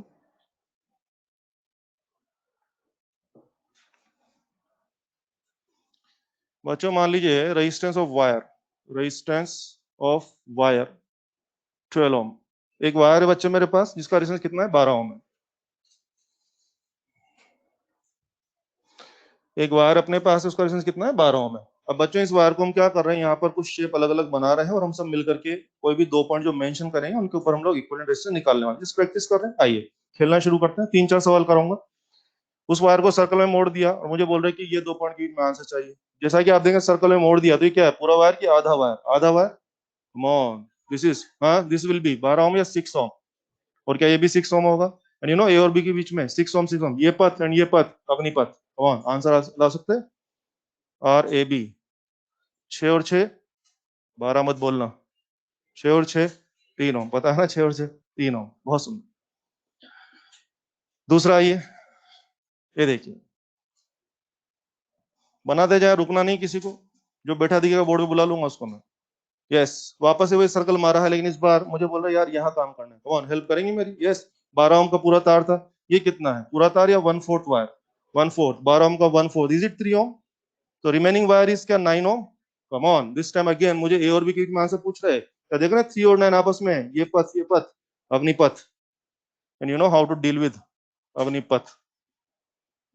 चलो आंसर लाओ, इज इट 2.25 ओम? 2.25 2.25 बोलते हैं ना। क्या सीधे इंग्लैंड से आ रहे हो बे? 2.25 को मतलब नहीं समझते क्या? कुछ लोग अजीब से देख रहे हैं कि इंग्लैंड से आ रहे हो सीधे। बोले डेली अप डाउन करते, बोले सुबह यहीं से तो आ रहे हो खेतों में से। अरे इधर अगल बगल खेती खेत है। हम्म चलो बे, अगला सवाल इसी के अंदर बातें कर रहे हैं। जानबूझ के हम बहुत सारी अलग अलग शेप बना रहे हैं जस्ट फॉर प्रैक्टिस। करें, कंटिन्यू करें। आओ आओ बच्चों, वही सर्कल है और देखो इस बार मामला कुछ ऐसा है। चीजों को पहचानने की कोशिश करना, 120 डिग्री, और मुझे बोल रहे हैं कि ए और बी पहचान करिए। यू नो पूरा सर्कल 360 मारता है ना, ये 120। कम ऑन, दिस इज पूरा सर्कल या 1/3 part? 1/3 part, 1/3 part is it 4 ohm? Come on, 12 ohm का 1/3 इज इट 4 ओम? तो रिमेनिंग विल बी 4 ओम या 8 ओम? क्या 4 और 8 का पैरेलल कर लिया जाए? चलो आंसर ले लो फटाफट से। Is it 8/3? चेक करें जल्दी जल्दी, जल्दी चेक करो। हो सकता है मैंने गलत लिखा हो, जल्दी चेक करो। सही लिखा है। मैं बाद में करेक्ट नहीं कर दूंगा, नहीं करूंगा। अगर एक बार गलत लिख दिया तो लिख दिया। चेक कर लो बे फटाफट। कर लिया सबने, शाबाश। 4। फिर आइए, वही सर्कल मारा बेटे, और सर्कल मार के देखो 60 डिग्री, और मुझे बोल रहा है ए और B. Come on, 60 degree is it 1/6 of circle? 360 मारते हो ना, 1/6, और 12 ओम का टोटल तार था तो ये कितना होगा? क्या कर रहे हो, बोलो। बोले हूँ। कम ऑन, 2 ओम, रिमेनिंग कितना होगा फिर? 10 ओम। या 2 और 10 का पैरेलल कर लें। लाओ आंसर लाओ, जल्दी बोलो, मैं गलत लिख रहा हूँ। 2 into 10 upon 12, 6, 5/3। फिफ्थ आइए, वही सर्कल मारा हुआ है, 30 डिग्री। कम ऑन, 30 डिग्री ए और बी, तो इशारा आया 30 डिग्री। पूरा 360 मारते हो ना, कितना मारे? 30 ये पूरा सर्कल या 1/12? यस यस, फील करो भाई, 1/12, तो 1/12 तो इतने पार्ट का डिस्टेंस कितना होगा? कम ऑन, कम ऑन, 1 ओम।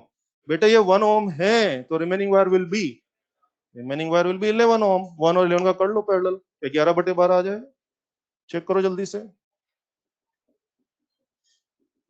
11/12 ओम। कर सकते हैं क्या? बड़ा आसान है ना ये सब। जो कुछ भी कलाकारी नहीं है, ज्यादा दिमाग दिमाग लगाने की जरूरत नहीं है, इतना आसानी से आंसर ला सकते हैं। तो आपको आपकी किताब में कोई एक दो शेप बना के देंगे, मैंने प्रैक्टिस के लिए ज्यादा बोला इसमें। हो जाएगा। चलिए, अपने एग्जाम का क्वेश्चन पकड़ते हैं, नीट का। नीट में क्वेश्चन ये था कि उसका डिटेल है,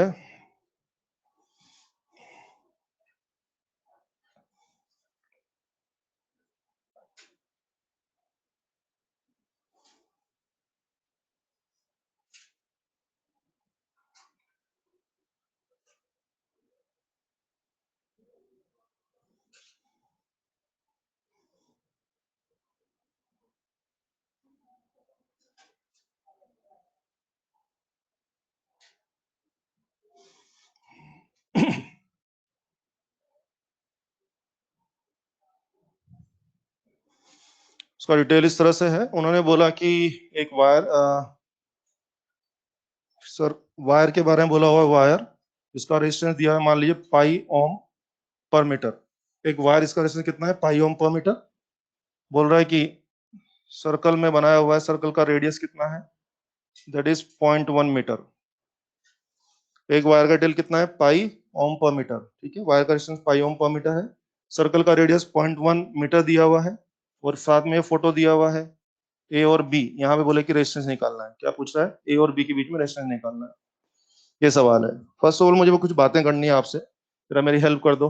ये समझ में आ जाएगा बेटे, पूरा लैंग्वेज बोल रहा हूँ ताकि आप इसको और फील कर पाए, सुने आराम से सुने। A wire is bent into a complete circle. Find equivalent resistance between ends of its diagonal. Ends of is sorry diagonal diameter. Sorry, ends of its diameter. If resistance of wire is pi ohm per meter and radius of circle is 0.1 meter. आ जाएगा समझ? चलिए तो एक बार बताओ यार, मुझे इन दोनों के बीच में इक्विवेलेंट रेजिस्टेंस निकालना है, तो आप समझ ही गए होंगे कि ये दोनों का पैरेलल हमें करना है। तो अच्छा होता है कि एग्जाम मुझे इसका रेजिस्टेंस दे देता, लेकिन उन्होंने रेजिस्टेंस नहीं दिया, लेकिन जो जानकारी दी है क्या उससे हम लोग पहले रेजिस्टेंस मैनेज कर लें? यस, आओ रेजिस्टेंस मैनेज कर लेते हैं। थोड़ा डायरेक्ट बात करें, यू नो आपकी रेडियस कितनी है, 0.1 मीटर ना, तो बोलिए पूरी पेरीफेरी 2 पाई आर कितना हो जाएगा बेटे, 2 पाई इंटू 0.1 कितना हो जाएगा ये, या 0.2 पाई मीटर। पेरीफेरी पेरीफेरी कितना हो जाएगा, 0.2 पाई, सही चल रहा है ना, ये पूरी पेरीफेरी होगी, तो ये कितना होगा, क्या 0.1 पाई मीटर, और ये कितना होगा 0.1 पाई मीटर, हो जाएगा ये, कर सकते हैं 0.1 पाई मीटर। अब ये तो इनकी लेंथ आई है, हम इसका रेजिस्टेंस करना है। यस, मुझे बताएंगे क्या दिया है, रेजिस्टेंस या रेजिस्टिविटी? रेजिस्टिविटी का यूनिट ओम इंटू मीटर था, रेजिस्टिविटी का यूनिट ओम इंटू मीटर था, ये ओम पर मीटर लिखा हुआ है, कुछ याद है? रो का यूनिट क्या होता है, ओम इंटू मीटर, ये ओम इंटू मीटर नहीं है, ओम पर मीटर है, तो रेजिस्टिविटी नहीं, ये क्या है, 1 मीटर का रेजिस्टेंस यूनिट, मतलब रेजिस्टेंस पर यूनिट लेंथ दिया हुआ है, तो 1 मीटर का रेजिस्टेंस कितना है बेटे, पाई ओम, तो फिर अकॉर्डिंगली क्या सेट कर लें, तो इतने मीटर का कितना हो जाएगा, क्या मैं लिख दूं 0.1 पाई स्क्वायर ओम, और इस तरह का क्या हो जाएगा 0.1 या पाई स्क्वायर ओम हो जाएगा। एंड अगेन ये पथ Agnipath, how to deal with Agnipath बताइए आपको, RAB क्या 0.1 pi square parallel 0.1 pi square, क्या मैं कह दूं 0.05 पाई स्क्वायर ओम।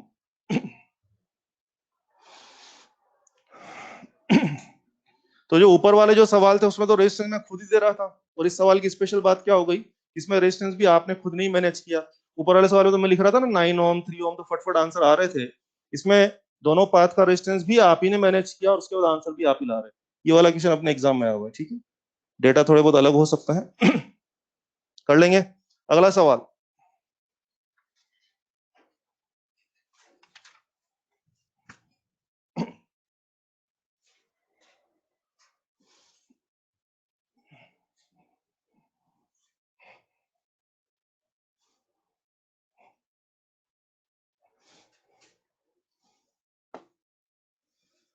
अगला सवाल ये है बेटे,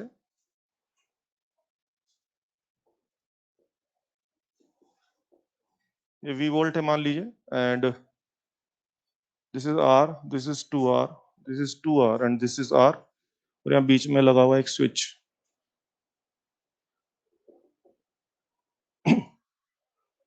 फोटो बना लीजिए, और इस सवाल में मैं आपसे 2-3 अलग अलग सवाल करवाने की बात करने वाला हूँ। एंड अगेन इस सवाल के थ्रू हम बहुत कुछ सीखने भी वाले हैं, कुछ अच्छी सी बातें पता लगेगी। बना दिया बच्चों ने फोटो, V वोल्ट की सेल है, 4 रेजिस्टेंस लगे हुए हैं, R2R स्विच लगा बीच में, हो गया। यस बच्चों, फिर इसमें 3-4 बातें करनी है। यस, मान लीजिए मैं कहूँ आपसे कि मुझे सर्किट करंट जाननी है, कब, 2 बार, एक बार स्विच ऑफ कंडीशन में, एक बार स्विच ऑन कंडीशन में, ठीक है, शुरू करते हैं। Yes, switch off, switch off है, तो बोल रहा है कि आई सर्किट बताइए। अब सबसे पहले अगर स्विच ऑफ है तो आई थिंक इसका इक्विवेलेंट सर्किट अगर मैं दिखाऊं आपको बेटे, तो क्या स्विच ऑफ है तो स्विच को रखना है कि हटा दें उसको, हटा दो, क्या करना है स्विच का, आई थिंक ये सीन हो जाएगा। बात कर ले, इक्विवेलेंट करंट निकाल लेना, सर्किट करंट, तो क्या हो गया, is it making 3R, is it making 3R, 3R/2, बोलो बच्चे, सर्किट करंट तैयार है ना, V/3R/2, ये क्या मैं कह दूं 2V/3R, हो गया, आंसर आ गया। यानी कि जब आपका स्विच ऑफ कंडीशन में है वो ड्यूरेशन में या वो टाइम में सर्किट में कितना करंट फ्लो हो रहा है, 2V/3R। ठीक। सेकंड, स्विच ऑन तो बोले कि सर्किट करंट वापस चाहिए। चलो तैयारी करते हैं। स्विच ऑन, स्विच ऑन पे आई थिंक सीन ये होगा,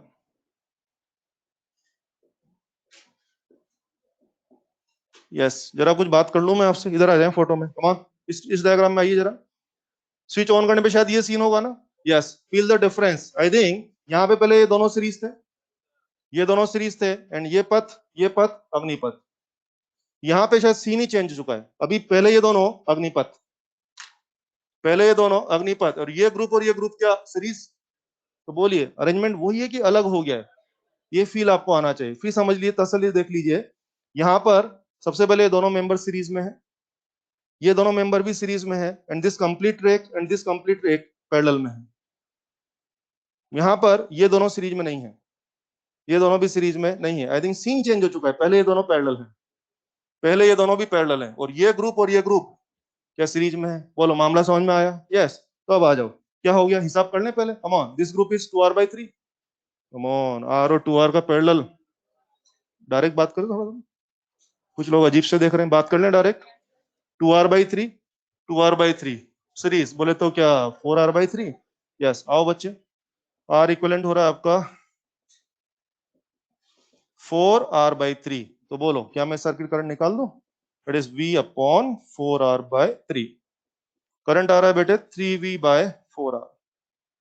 स्विच ऑफ के दौरान करंट ये फ्लो होता था, स्विच ऑन के दौरान करंट ये है। क्या मुझे बता सकते हैं स्विच ऑन करने के बाद सभी करंट कम हो गया है, बढ़ गया है कि वही है। कम ऑन, कम ऑन, कम हो गया है, बढ़ गया है कि वही है। बढ़ गया है कि कम हो गया। कुछ लोग बोल रहे कम हो गया है, बढ़ गया है। देख लो ना अच्छे से। अरे भाई ये 0.67 होता है ना यार, और ये कितना होता है फर्स्ट क्लास 0.75। जहां तक मेरी जानकारी है 0.75 0.67 से ज्यादा होता है। मेरे को ज्यादा जानकारी है नहीं वैसे, थोड़ी बहुत जो जानकारी उसके हिसाब से ज्यादा होता है। तो क्या बोलें, क्या कहते हैं स्विच ऑन करने पे करंट बढ़ जाता है, स्विच ऑन करने पर सर्किट का करंट बढ़ गया है। Final answer is switch on करने पर सर्किट का करंट बढ़ गया है। क्लियर है सबको। चलिए, अब बच्चे ये सवाल तो हो ही गया है, लेकिन जरा कुछ अच्छी बातें करते हैं। ये तो बेसिक सवाल था, ध्यान दीजिए। अगर मैं आपसे पूछता हूं, चलो यहाँ लिखता हूँ थर्ड, थर्ड में लिख दो ना, ये लिख लिया गया आपने। थर्ड में लिख दो कि current through switch when switch is on, ऐसा लिख दो, when switch is on current through switch question mark. जब स्विच को ऑन कर दिया है तो स्विच में से कितना करंट फ्लो हो रहा है। अब आ जाओ कुछ बात कर लेते हैं। When switch is on, third question क्या है, when switch is on current through switch question mark, यानी कि स्विच में से कितना करंट फ्लो हो रहा है। जरा इधर आ जाएं और मेरी मदद कर दें थोड़ा सा, आपको बहुत देर से मैं सिखा रहा था, आ जाएं। यस बच्चे, मुझे ये करंट जानना है। यस, ये करंट बाद में जानेंगे यार, ऐसा करते हैं हर इंडिविजुअल रेजिस्टेंस की करंट जान लें पहले, और हर इंडिविजुअल रेजिस्टेंस की करंट जान लें तो हर इंडिविजुअल रेजिस्टेंस की करंट क्या होगी, हर इंडिविजुअल रेजिस्टेंस का अपना वोल्टेज अपॉन रेजिस्टेंस। हर इंडिविजुअल रेजिस्टेंस के वोल्टेज में अगर मैं उसके इंडिविजुअल रेजिस्टेंस का डिवाइड कर दूंगा तो क्या करंट बन जाएगी। बोलिए क्या मैं इन सबका इंडिविजुअल वोल्टेज निकाल सकता हूँ। यस, मैंने सबसे पहले वोल्टेज करंट बांटना सिखाया था। बोलिए वोल्टेज बांटेंगे मेरे साथ, डायरेक्ट बात होगी। कम ऑन, ये V volt, come on, this is 2R/3 2R/3, हाँ दोनों सीरीज। तो 2R/3 2R/3, तो रेशियो कितना होगा 1:1, रेशियो इज 1:1। तो इस ग्रुप को कितना मिलेगा, V या V/2। शाबाश, और इसको भी कितना मिलेगा, V/2। बेटे इस ग्रुप को V/2 तो दोनों को भी V/2 V/2, और इस ग्रुप को V/2 तो दोनों को भी V/2 V/2। क्या मैं कह दूं हर एक को V/2 V/2 वोल्टेज क्या है, तुम ही लोगों ने बोला। और V/2 वोल्टेज क्या है, क्या current, current is voltage upon resistance. तो इसका करंट कितना होगा, V/2 upon resistance. Come on, लिखवाएंगे V/2R। शाबाश, बोलिए इसका करंट, बोलिए जल्दी से, कम ऑन बोलिए जल्दी से, मैं गलत लिख दूंगा, जल्दी बोलो। V/4R, इसका करंट बोलेंगे, हाँ जल्दी बोलो, V/4R, इसका V/2R। वोल्टेज बांटा ना तुम लोगों ने। मैं तो सर्किट पढ़ाने की शुरुआत ही बाद में करता हूँ, पहले मैं क्या सिखाता हूँ, वोल्टेज करंट बांटना। यस, ये हो गया। अब आ जाओ, अब कॉमन सेंस की बात है। मैंने पूछा इसमें से कितना करंट, कॉमन सेंस लगाइए। यहाँ से U/2R करंट आ रहा था, यहाँ तक तो आया, उसके बाद आगे पूरा गया कि कम गया, कम गया, तो बाकी क्या हवा में चला गया कि नीचे उतर गया, नीचे उतर गया। तो V/2R में से उधर गया इतना, तो बाकी गया नीचे, तो बाकी कितना गया नीचे, V/4R। समझ रहे हैं, दिस माइनस दिस कर लो भाई, देसी बोलता हूँ ना। अगर मैं कहता हूं यहाँ से 10 एम्पीयर करंट आ रहा है, आगे 5 गया, तो बाकी 5 कहाँ गया, नीचे। अगर यहाँ से 10 आ रहा है और आगे 7 गया तो बाकी 3 कहाँ गया? नीचे। अगर 10 आ रहा है और आगे 10 ही गया तो नीचे कितना गया? 0। लेकिन फिलहाल जितना आ रहा था उतना आगे नहीं गया है, कम गया है भाई, तो फिर क्या डिफरेंस नीचे उतर गया? और आगे भी गड़बड़ नहीं हो रही है, देखो देखो इधर, V/4R यहाँ से उतर के आ रहा है और V/4R इधर से आ रहा है, दोनों मिलके क्या V/2R हो गए? यस। तो बोलिए करंट स्विच में कितना करंट फ्लो हो रहा है? V/4R। और मैं तो ये भी पूछूंगा कि किधर फ्लो हो रहा है, नीचे से ऊपर कि ऊपर से नीचे? कमान कमान, क्या ऊपर से नीचे? आंसर आ गया आपने, लिख दीजिए जो ठीक लगता है आपको।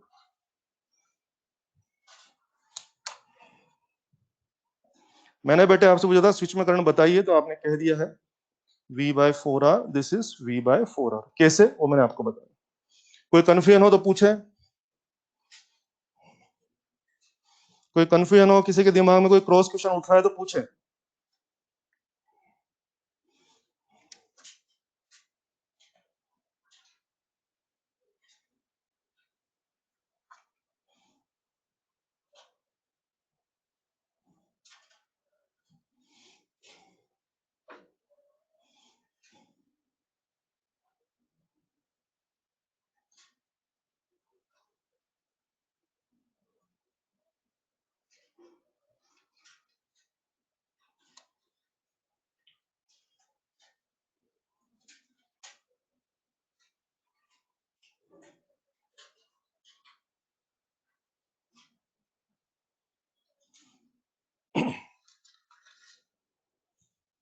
बढ़े आगे, चले। तो इस तरह से आप काम कर सकते हैं। अगला मैसेज पकड़ते हैं सर्किट्स के बारे में। आप लोग देखते हैं सर्किट जब भी हम पढ़ते पढ़ाते हैं तो दो टर्म चला करती है, एक होता है ओपन सर्किट, एक होता है शॉर्ट सर्किट। तो मैं ओपन और शॉर्ट की कहानियां समझाता हूँ आपको।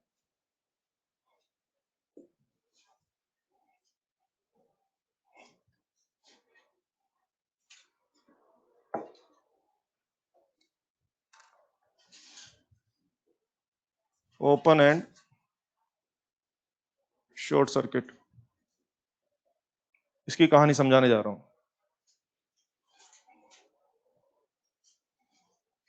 आपको याद होगा ना पैरेलल पाथ में करंट का बंटवारा कैसे होता था यार? आर या 1/R? 1/R, ऐसा आपने मुझे हमेशा बोला। ठीक है, आइए कुछ बातें सीखते हैं पहले। ये देखिए बेटे, मान लीजिए ये कोई दो रेजिस्टेंस है R1 R2 और यहाँ से फर्स्ट क्लास करंट आ रहा है। ठीक है, यस। मुझे बताइए, मुझे गाइड करिए आप लोग, बोलिए करंट किस में जाएगा? एक रास्ता कि दोनों में? दोनों में जाएगा। और हाँ, दोनों में बटेगा। और कैसे बटेगा? ज्यादा रेजिस्टेंस कम जाएगा, कम रेजिस्टेंस ज्यादा। कॉमन सेंस की बात है। और अगर आपने कहा कि दोनों में करंट जाएगा तो बोलिए मैं जब हिसाब लगाऊंगा इक्विवेलेंट रेजिस्टेंस का तो किसी को गायब करना है कि दोनों को रखना है? दोनों को रखना है। ध्यान दीजिए, जिस रास्ते में करंट नहीं जाएगा उसको हम कंसिडर नहीं करते हैं। या तो दोनों रास्ते में करंट जाएगा ना, तो फिर किसी को छोड़ना है कि दोनों को लेना है? दोनों को। तो अगर कोई मुझे कहेगा भाई तो इक्विवेलेंट बोल, इक्विवेलेंट बोल, तो मेरा इक्विवेलेंट आ रहा है R1 R2 कौन? R1 के साथ। सिंपल बात है, हम सब जानते हैं।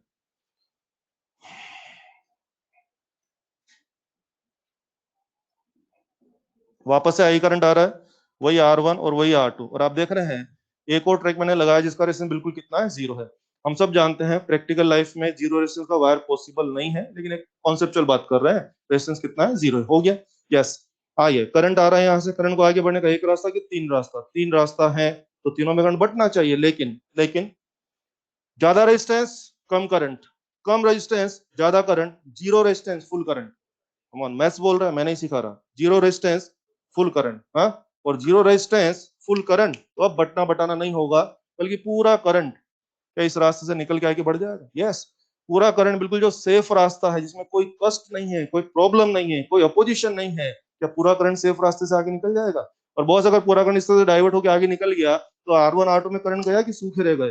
सूखे रह गए। और जो सूखे रह गए उनको हिसाब में कंसिडर नहीं करेंगे। और नहीं करेंगे तो अभी भी मेरे को समझ में आ गया कि अभी मुझे कोई आर इक्विवेलेंट पूछेगा तो कितना आ रहा है?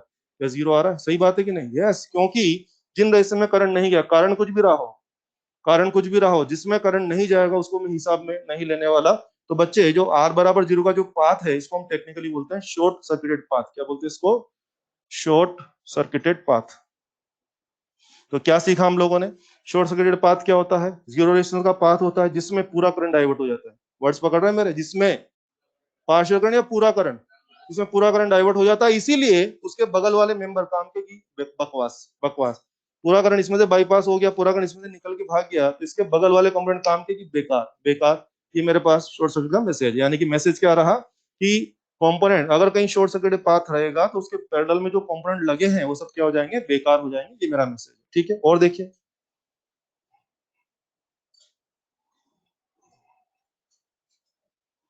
ये देखिए फिर से आई करंट आ रहा है बेटे, R1 R2। जरा देख रहे हैं ये कैसा पाथ है, कंटिन्यू या टूटा हुआ पाथ है? टूटा हुआ, ये ना थोड़ा देसी बोला, टूटा हुआ। Is it open?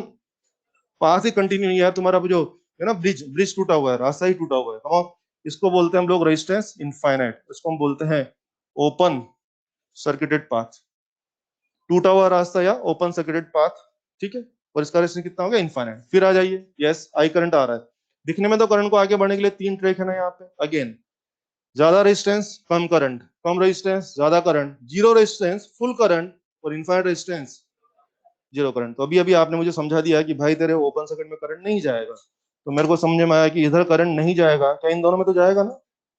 तो इस बार किसको छोड़ना है, बगल वालों को कि इसको छोड़ना है? इसको छोड़ना है। तो अगर मुझे कोई कहेगा आर इक्विवेलेंट बोल, that is R1 R2 upon R1 plus. I think आपको शॉर्ट और ओपन का मैसेज मिल गया होगा। शॉर्ट मतलब जीरो रेजिस्टेंस का पाथ, फुल करंट उसमें चला जाता है, बगल वाले बेकार। ओपन का मतलब इनफाइनाइट रेजिस्टेंस का पाथ, उसमें से कोई करंट नहीं जाता है। तो बोलो उसके बगल वाले बर्बाद होंगे कि खुद बर्बाद होगा? Yes, make sure short circuit दूसरों को बर्बाद करता है, और ओपन दूसरों को बर्बाद नहीं करता, खुद बर्बाद होता है।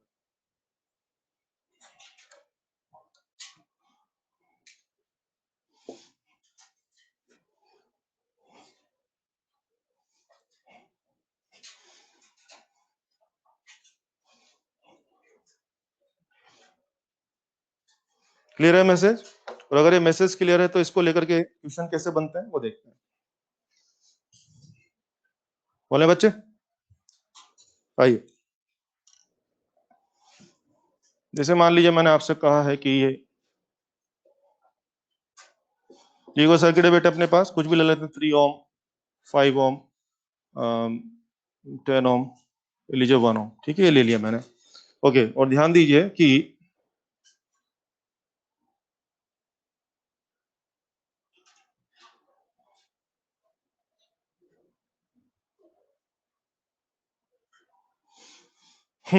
जैसा कि आप देख रहे हैं मैंने कुछ यहाँ पे डिजाइन बना दिया है, पहचान रहे हैं इसको? Is it short circuit path? हाँ, तो ये 3 ओम काम का है कि बेकार हो गया? बेकार हो गया। This is open circuited path. सुन रहे हैं आप लोग? और पता है यहाँ स्विच लगाया है, अब हम लैंग्वेज में बोल देंगे मान लीजिए स्विच ऑन है, तो ये शॉर्ट सर्किट का बिहेव करेगा। अगर मैंने बोला स्विच ऑफ है, तो क्या ये ओपन का बिहेव करेगा? तो फिर आप अकॉर्डिंगली डील कर लेंगे। सुन रहे हैं आप मेरी बात? समझ में आ रहा है क्या? स्विच ऑफ, चलो लिख ही देते हैं ना, स्विच ऑफ। बच्चे स्विच ऑफ है, क्या आर इक्विवेलेंट देंगे मुझे? यस, स्विच ऑफ है तो इसको क्या ट्रीट करने वाले हैं? ओपन, ठीक है। तो केवल ये शॉर्ट हुआ, ये बेकार हो गया। ये 5 ओम लेना है कि बेकार हो गया? बेकार हो गया। हाँ, बोले सब बेकार है। हाँ, 5 ओम लेना है, 10 ओम भी लेना है, और ये श्योर, बहुत अच्छा, क्या बात। 3 + 10 + 1 14 ओम। स्विच,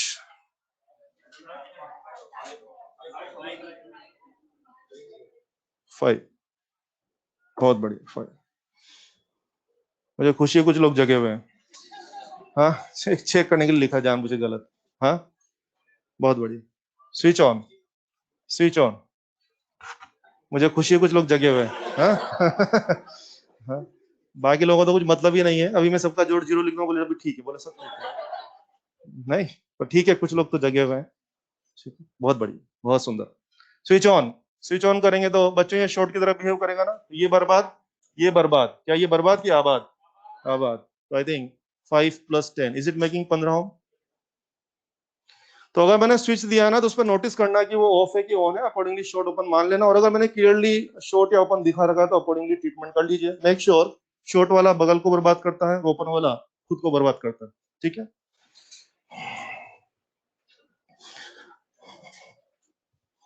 ये था शॉर्ट सर्किट की कहानियां, शॉर्ट और ओपन के बारे में। अब अगर आपने ये पढ़ लिया है तो चीजों को थोड़ा सा और आगे बढ़ाते हैं। अब एक पर्टिकुलर प्रोफाइल का सर्किट हम सॉल्व करने जा रहे हैं, इनफाइनाइट लेडर। एक पर्टिकुलर प्रोफाइल है, इसको सॉल्व करने का एक पर्टिकुलर स्ट्रेटेजी होता है, तो वो हमें सीखना है। छोटा सी बात है, पढ़ने जा रहे हैं।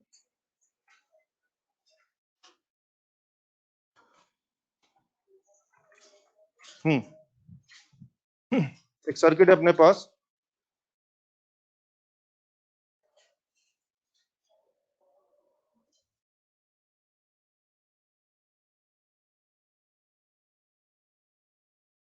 One one one, this is two two and two. ध्यान से सुने, कुछ बात करनी है मुझे आपसे, उसके बाद आंसर आंसर तो आते रहेंगे। यस, एक सर्किट आपको दिख रहा होगा बच्चे, इस सर्किट की क्या खास बात, इसका नाम क्या दिया, इनफाइनाइट लेडर। नाम आपसे कोई पूछेगा नहीं, एक पर्टिकुलर तरीका इससे बात कर रहे हैं, क्या, इनफाइनाइट लेडर। आप देख रहे हैं क्या सर्किट है, इनफाइनाइट तक जा रहा हो। लेडर क्यों बोला, एक पर्टिकुलर टाइप का ब्लॉक को बार बार रिपीट किया जा रहा है। ये देखिए, ये ब्लॉक देख रहे हैं, कौन सा ब्लॉक, ये वाला ब्लॉक। कैसी ब्लॉक को फिर से लगा दिया, कैसी को फिर से लगा दिया, तो सेम ब्लॉक को एक बार, दो बार, तीन बार, इनफाइनाइट बार लगा दिया और एक चेन बना दिया। तो यू नो लेडर सीढ़ी में क्या होता है, क्या सारी सीढ़ी अलग होती है कि सेम स्टेप होती है, सेम स्टेप, उसी को बार बार लगा के क्या बनाते हैं, चेन बनाते हैं और लेडर बन जाता है। उसी प्रकार से यहाँ पे क्या हो रहा है, एक ही ब्लॉक को, सेम ब्लॉक को बार बार रिपीट करके एक इनफाइनाइट सीक्वेंस बना दिया है, तो उसको क्या बोल दिया, इनफाइनाइट लेडर बोल दिया। अब इसको सोल्व करने के लिए अगर मुझे बोल रहे हैं इसका इक्विवेलेंट रेजिस्टेंस निकालिए, तो मैंने मान लिया इसका इक्विवेलेंट रेजिस्टेंस कैपिटल आर है जो मुझे कैलकुलेट करना है। ध्यान दीजिए, इसको सोल्व करने का एक पर्टिकुलर प्लान होता है, वो सुन लीजिए एक बार, क्योंकि ये प्लान कैपेसिटर में काम में आएगा। क्या सबसे पहली बात, इसमें एक बार बताइए, अगर इनफाइनाइट ब्लॉक का आंसर मैंने आर मान लिया, जैसा कि मैंने मान लिया, आपने पूछा इनका आंसर लाइए, मैंने इनफाइनाइट ब्लॉक का आंसर कितना मान लिया, आर। एक बार बताओ बॉस, अगर इनफाइनाइट चीजों में से एक या दो चीज हटा भी दें तो भी इनफाइनाइट चीजों को असर पड़ना चाहिए कि नहीं पड़ना चाहिए। दैट्स इट, यही स्ट्रेटेजी है, बिल्कुल सही बात है। अगर आप मान रहे हैं कि इनफाइनाइट चीजों का आंसर आर है, तो इनफाइनाइट चीजों में से एक दो चीजें, एक दो क्या मैं तो कहूंगा 5-10 चीजें भी हटा दें, तो बोलिए उस पर असर पड़ना चाहिए कि नहीं पड़ना चाहिए, नहीं पड़ना चाहिए। इसको आप यूं समझो ना, जैसे मान लीजिए समुद्र जो होता है, समुद्र में कितना पानी है, लिमिटेड की अनलिमिटेड, अनलिमिटेड है, इनफाइनाइट पानी है ना। अभी आप जाकर के उधर से एक बाल्टी पानी निकाल लाएंगे तो क्या समुद्र आधा रह जाएगा, बोले वो लड़का आया था और लेके एक बाल्टी पानी लेके, ऐसा तो नहीं होगा ना। आप समझ रहे हैं, बोले यार वो एक लड़का आया था वो खेतों में एक बाल्टी पानी लेके गया होगा। हाँ, तो ऐसा तो नहीं होगा कि वो मतलब तुम्हारा वो समुद्र आधा रह गया, बोले सूखा मछलियां मर रही, बोले कहाँ गया पानी, बोले एक लड़का आया था, एक बाल्टी, एक बाल्टी क्या, अगर तुम 5 बाल्टी पानी भी ले आओगे तो भी बोलो समुद्र पे असर पड़ेगा कि नहीं पड़ेगा। इसका मतलब क्या हो गया, इनफाइनाइट चीजों में से अगर 2-4 बाल्टी पानी निकाल भी लिए, इनफाइनाइट चीजों में से 2-4 चीजें निकाल भी लें तो असर की बेअसर, बेअसर। उल्टा कर लो, इनफाइनाइट चीजों में अगर 2-4 चीजें मिला भी दें तो असर की बेअसर। फिर वही बात है, समुद्र में तुम अपने घर से एक बाल्टी पानी मिला दोगे तो क्या सुनामी आ जाएगा, बोले यार वो एक बाल्टी पानी डाल के कहाँ रखे, पानी समझ ही नहीं आ रहा, हाँ बोले ओवरफ्लो हो रहा है।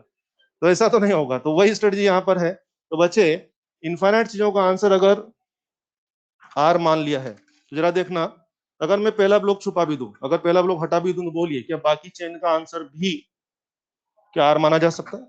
वही प्लान, इनफाइनाइट चीजों का आंसर अगर आर है तो एक ब्लॉक में हटा दूं, छुपा रहा हूं इसको मत देखो, अगर एक ब्लॉक हटा दूं तो बाकी चेन का आंसर भी आर माना जा सकता है, बस यही प्लान है। तो जब भी ऐसा सवाल आएगा तो आप क्या करेंगे बेटे, अपना पहला ब्लॉक अपने पास जरूर रखें, शब्द सुनते जाए, पहला ब्लॉक अपने पास जरूर रखें, और पहले ब्लॉक के वो दो आखिरी पॉइंट जहां बाकी चेन जुड़ा हुआ है, ये 2 पॉइंट जहां बाकी चेन जुड़ा हुआ है, और आपकी नजर में बाकी चेन का आंसर भी आर है ना, आर है ना, तो बाकी चेन को उड़ाओ और उसकी जगह क्या लगाओ, आर लगाओ। बाकी चेन को उड़ा दिया और उसकी जगह क्या लगा दिया, आर लगा दिया। अब यहाँ पे कई बार बच्चे में से प्रोसिक्यूशन कर देते हैं, बोले साहब आर आर को पैरेलल में क्यों लगा रहे हैं? अरे भाई मैं आर को पैरेलल या सीरीज में नहीं लगा रहा, मैं जिन 2 पॉइंट के बीच में से बाकी चेन हटा रहा हूँ, जिन 2 पॉइंट के बीच में से बाकी चेन हटा रहे हैं, उन्हीं दोनों के बीच में तो उसका आंसर लगाना पड़ेगा। तो जिन 2 पॉइंट के बीच में से इन दोनों में से चेन हटाया ना, वो अपना जो रिजल्टेंट आर होगा वो भी इनके बीच में लगाना पड़ेगा। तो मुद्दा ये नहीं कि मैंने पैरेलल में क्यों लगा कि सीरीज में, अरे नहीं, जिन 2 पॉइंट के यहाँ से मैं सर्किट हटा रहा हूँ उसका रिजल्ट उन्हीं दोनों पॉइंट के बीच में लगाऊंगा ना, ये हो गया। तो इस तरह से हमारा जो इन्फाइनाइट चेन था वो एक छोटे से फाइनाइट सर्किट में कन्वर्ट हो गया। यस, और अब इसको डील करना बड़ा आसान है, कैसे, आप जान ही गए होंगे इसका आंसर कितना होगा, 2R और R+2। क्या देख रहे हैं, दोनों सीरीज है। यस, देखो ना क्या सीन होगा, 1+2R R+2 and that all should be equal to R। इस चेन का आंसर कितना हो रहा है, 1+this 1, और ये पूरा आंसर किसके बराबर होना चाहिए, आर के बराबर। तो जब भी आप इस तरह का सवाल करेंगे, मेक श्योर 101% क्वाड्रेटिक इक्वेशन बनेगी। अगर क्वाड्रेटिक नहीं बन रही तो आपका सवाल गलत चल रहा है, पहचान बता रहा हूँ, क्वाड्रेटिक नहीं बन रही है अगर इस प्रोफाइल के सवाल में, आपका सवाल गलत चल रहा है। देखो क्वाड्रेटिक बनेगा, R+2 प्लस 2R बराबर R² प्लस 2R, 2R उड़ा दीजिए, R² - R - 2 बराबर 0। क्या क्वाड्रेटिक बन गया है? तो क्वाड्रिक बन गया तो फिर उसको अपने मैथ्स की नॉलेज से सोल्व कर लेंगे। फैक्टर हो सकता है तो फैक्टर कर लीजिए, वरना आपका वो फॉर्मूला होता है ना minus b plus minus. I think यहाँ तो फैक्टर हो रहे हैं, r minus two r plus one zero. तो बेटे आंसर है आर बराबर 2 ओम और आर बराबर -1 ओम। मैथ्स ने अपना काम किया, मैथ्स के हिसाब से दो आंसर है, 2 ओम भी और -1 भी ओम भी है। फिजिक्स के हिसाब से मैंने सुना है कि resistance is never negative, conductor का रेजिस्टेंस कभी भी नेगेटिव नहीं होता है। So only accepted answer is 2 ohm. Is accepted या रिजेक्टेड? रिजेक्टेड। इस फाइनल चेन का पूरा आंसर कितना आया है? 2 ओम है। इस तरह से हम काम करें।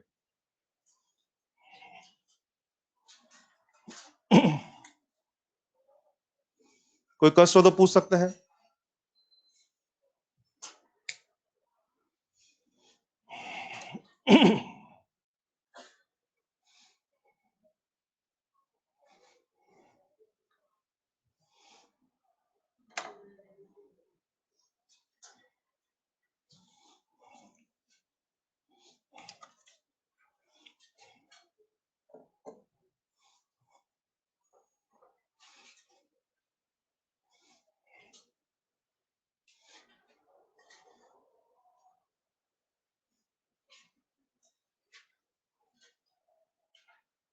यहाँ तो चांस वाली बात है, फैक्टर हो गए हैं। बाई दी अगर कोई सवाल में फैक्टर ना बनते हो तो आप फॉर्मूला यूज कर लेंगे। फॉर्मूला आता है ना minus b plus minus root of b square minus 4ac हाँ अपॉन 2a।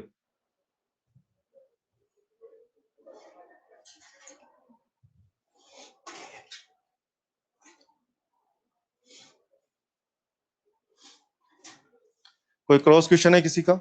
कुछ भी पूछने की स्थिति में नहीं है? चलिए, कुछ डाउट हो तो पूछ लो भाई।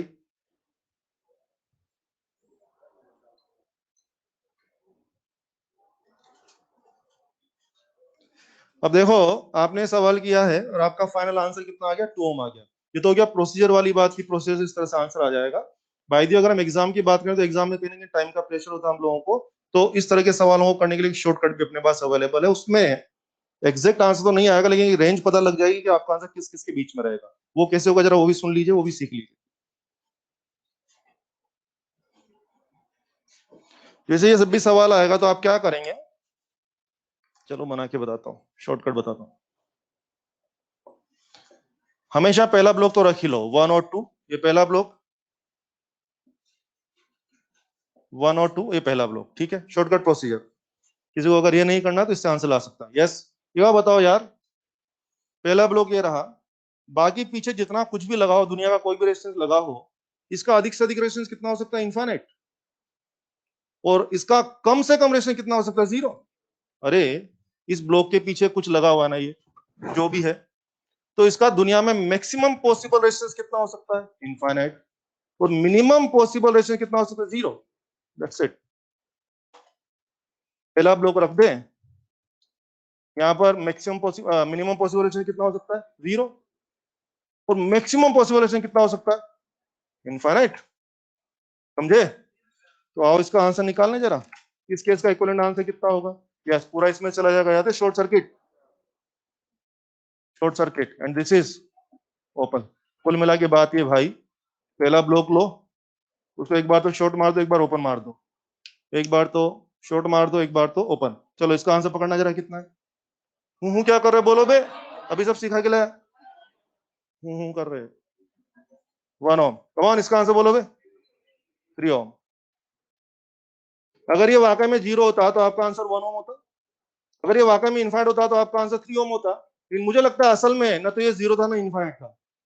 असल में ये ना तो 0 था ना इनफाइनाइट था, तो फिर असल में आपका आंसर ना तो 1 ओम होगा ना 3 ओम होगा, क्या बीच में होगा? That's it. यानी आपको इतना समझ में आएगा एग्जाम में कि भाई मेरा आंसर 1 और 3 ओम के बीच में आएगा। 4 ऑप्शन देखिए, मजे करिए, जो आंसर 1 और 3 के बीच में दिखे उसको मार दो। तो क्या रहा शॉर्टकट प्रोसीजर? पहला ब्लॉक लेंगे, उसको एक बार ओपन मार दीजिए, एक बार शॉर्ट मार दीजिए, और आपका आंसर दोनों वैल्यूज के बीच में टिकेगा। तो बीच में का मतलब एवरेज मत पकड़ लेना, वो चांस वाली बात, उधर एवरेज 2 हो गया है। नालायकों, बोले आपने कहा था बीच 1 और 3 का एवरेज 4 होता है, सॉरी 2 होता है, मुझे पता है ना, चांस वाली बात है। ऐसा नहीं एक दोनों का निकाल के एवरेज बोले ये लो, ऐसा नहीं करना है। और अगर ये समझ में आया है तो हटाओ।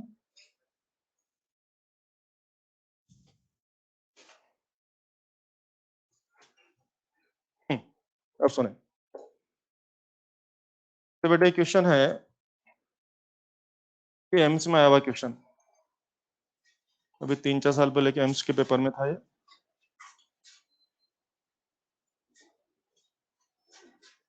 सब आर है, R R R R R R, ये भी आर और ये भी आर और ये भी आर, सब आर है बेटे। और हमसे एग्जाम में पूछा गया था इसका आंसर लाना है। और फर्स्ट ऑफ ऑल मुझे बताइए, सोल्व आप घर पे करना, मुझे बताएं, come on, is it infinite ladder? Okay, अगर मैं प्रोसीजर से जाऊंगा तो क्या करना पड़ेगा? पहला ब्लॉक रखूंगा, या पहला ब्लॉक क्या ये हो रहा है क्या, पहचानो ना, हो रहा है। और उसके बाद में क्या कर दूंगा, इसको हटा गया कैपिटल आर लिख दूंगा, वही क्वाड्रिक बनेगी और आंसर आ जाएगा। कर पाएंगे ऐसे? ट्राई कर सकते हैं घर पे? चलिए वो तो आप कर लेंगे, शॉर्टकट की बात करें। और शॉर्टकट की बात कर डायरेक्ट ऐसे, या चलो बना के दिखाता हूँ। ये तुम्हारा पहला ब्लॉक, ये तुम्हारा पहला ब्लॉक रख दिया, कमान एक बार तो शॉर्ट मार दो और एक बार तो ओपन मार दो, मार दिया, कमान बोलिए इस डायग्राम का आंसर बोलिए।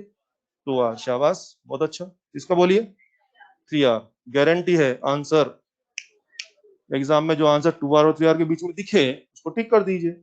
अगर आपको मान लीजिए पूरा क्वाड्रिक बना के सोल्व नहीं करना है, कहने के टाइम का थोड़ा सा टेंशन रहता है वहां पे, तो अगर इससे आंसर बनता है तो इससे ही करना चाहिए, ठीक है।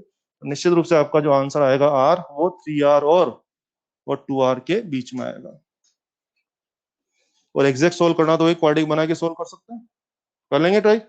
कितने लोग ट्राई करेंगे, हाथ ऊपर करें। अच्छा, कुछ लोग तो ऐसे से कर रहे हैं, बोले कि ठीक है देखेंगे ट्राई करेंगे क्या नहीं।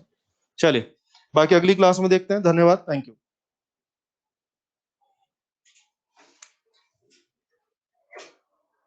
यादव,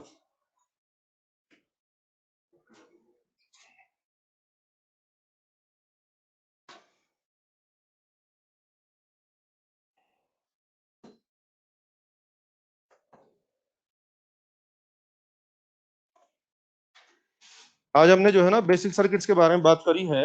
अगली क्लास में मैं आपको बताऊंगा सर्किट सॉल्विंग टेक्निक्स। आप देख रहे हैं इन सर्किट्स में क्या स्पेशलिटी थी, इनमें हमें देख के पता लग रहा था कि कौन मेंबर सीरीज है कौन मेंबर पैरेलल है। यार जब सीरीज पैरेलल साफ साफ दिख जाता है ना तो उसमें तो कष्ट ही नहीं होता, हिसाब लग जाता है। कई सर्किट ऐसे होते हैं जिनमें देख के पता ही नहीं लगता कि कौन लोग सीरीज है कौन लोग पैरेलल हैं, उनका इक्विवेलेंट बनाने में हमें परेशानी आती है। तो ऐसे सर्किट को मैनेज करने के लिए उनको बोलते हैं कॉम्प्लेक्स नेटवर्क। क्या बोलते हैं? Complex network. और कॉम्प्लेक्स नेटवर्क का डायरेक्ट हम आंसर नहीं ला पाते क्योंकि समझ ही नहीं पड़ता है कौन सीरीज है कौन पैरेलल है। तो बच्चे कॉम्प्लेक्स नेटवर्क को मैनेज करने के लिए कुछ स्टैंडर्ड टेक्निक्स हैं, कुछ स्टैंडर्ड थ्योरम्स हैं, मेथड्स हैं, हमें वो पढ़ने होंगे। तो उसको अपन अगली क्लास में शुरू करेंगे। Thank you.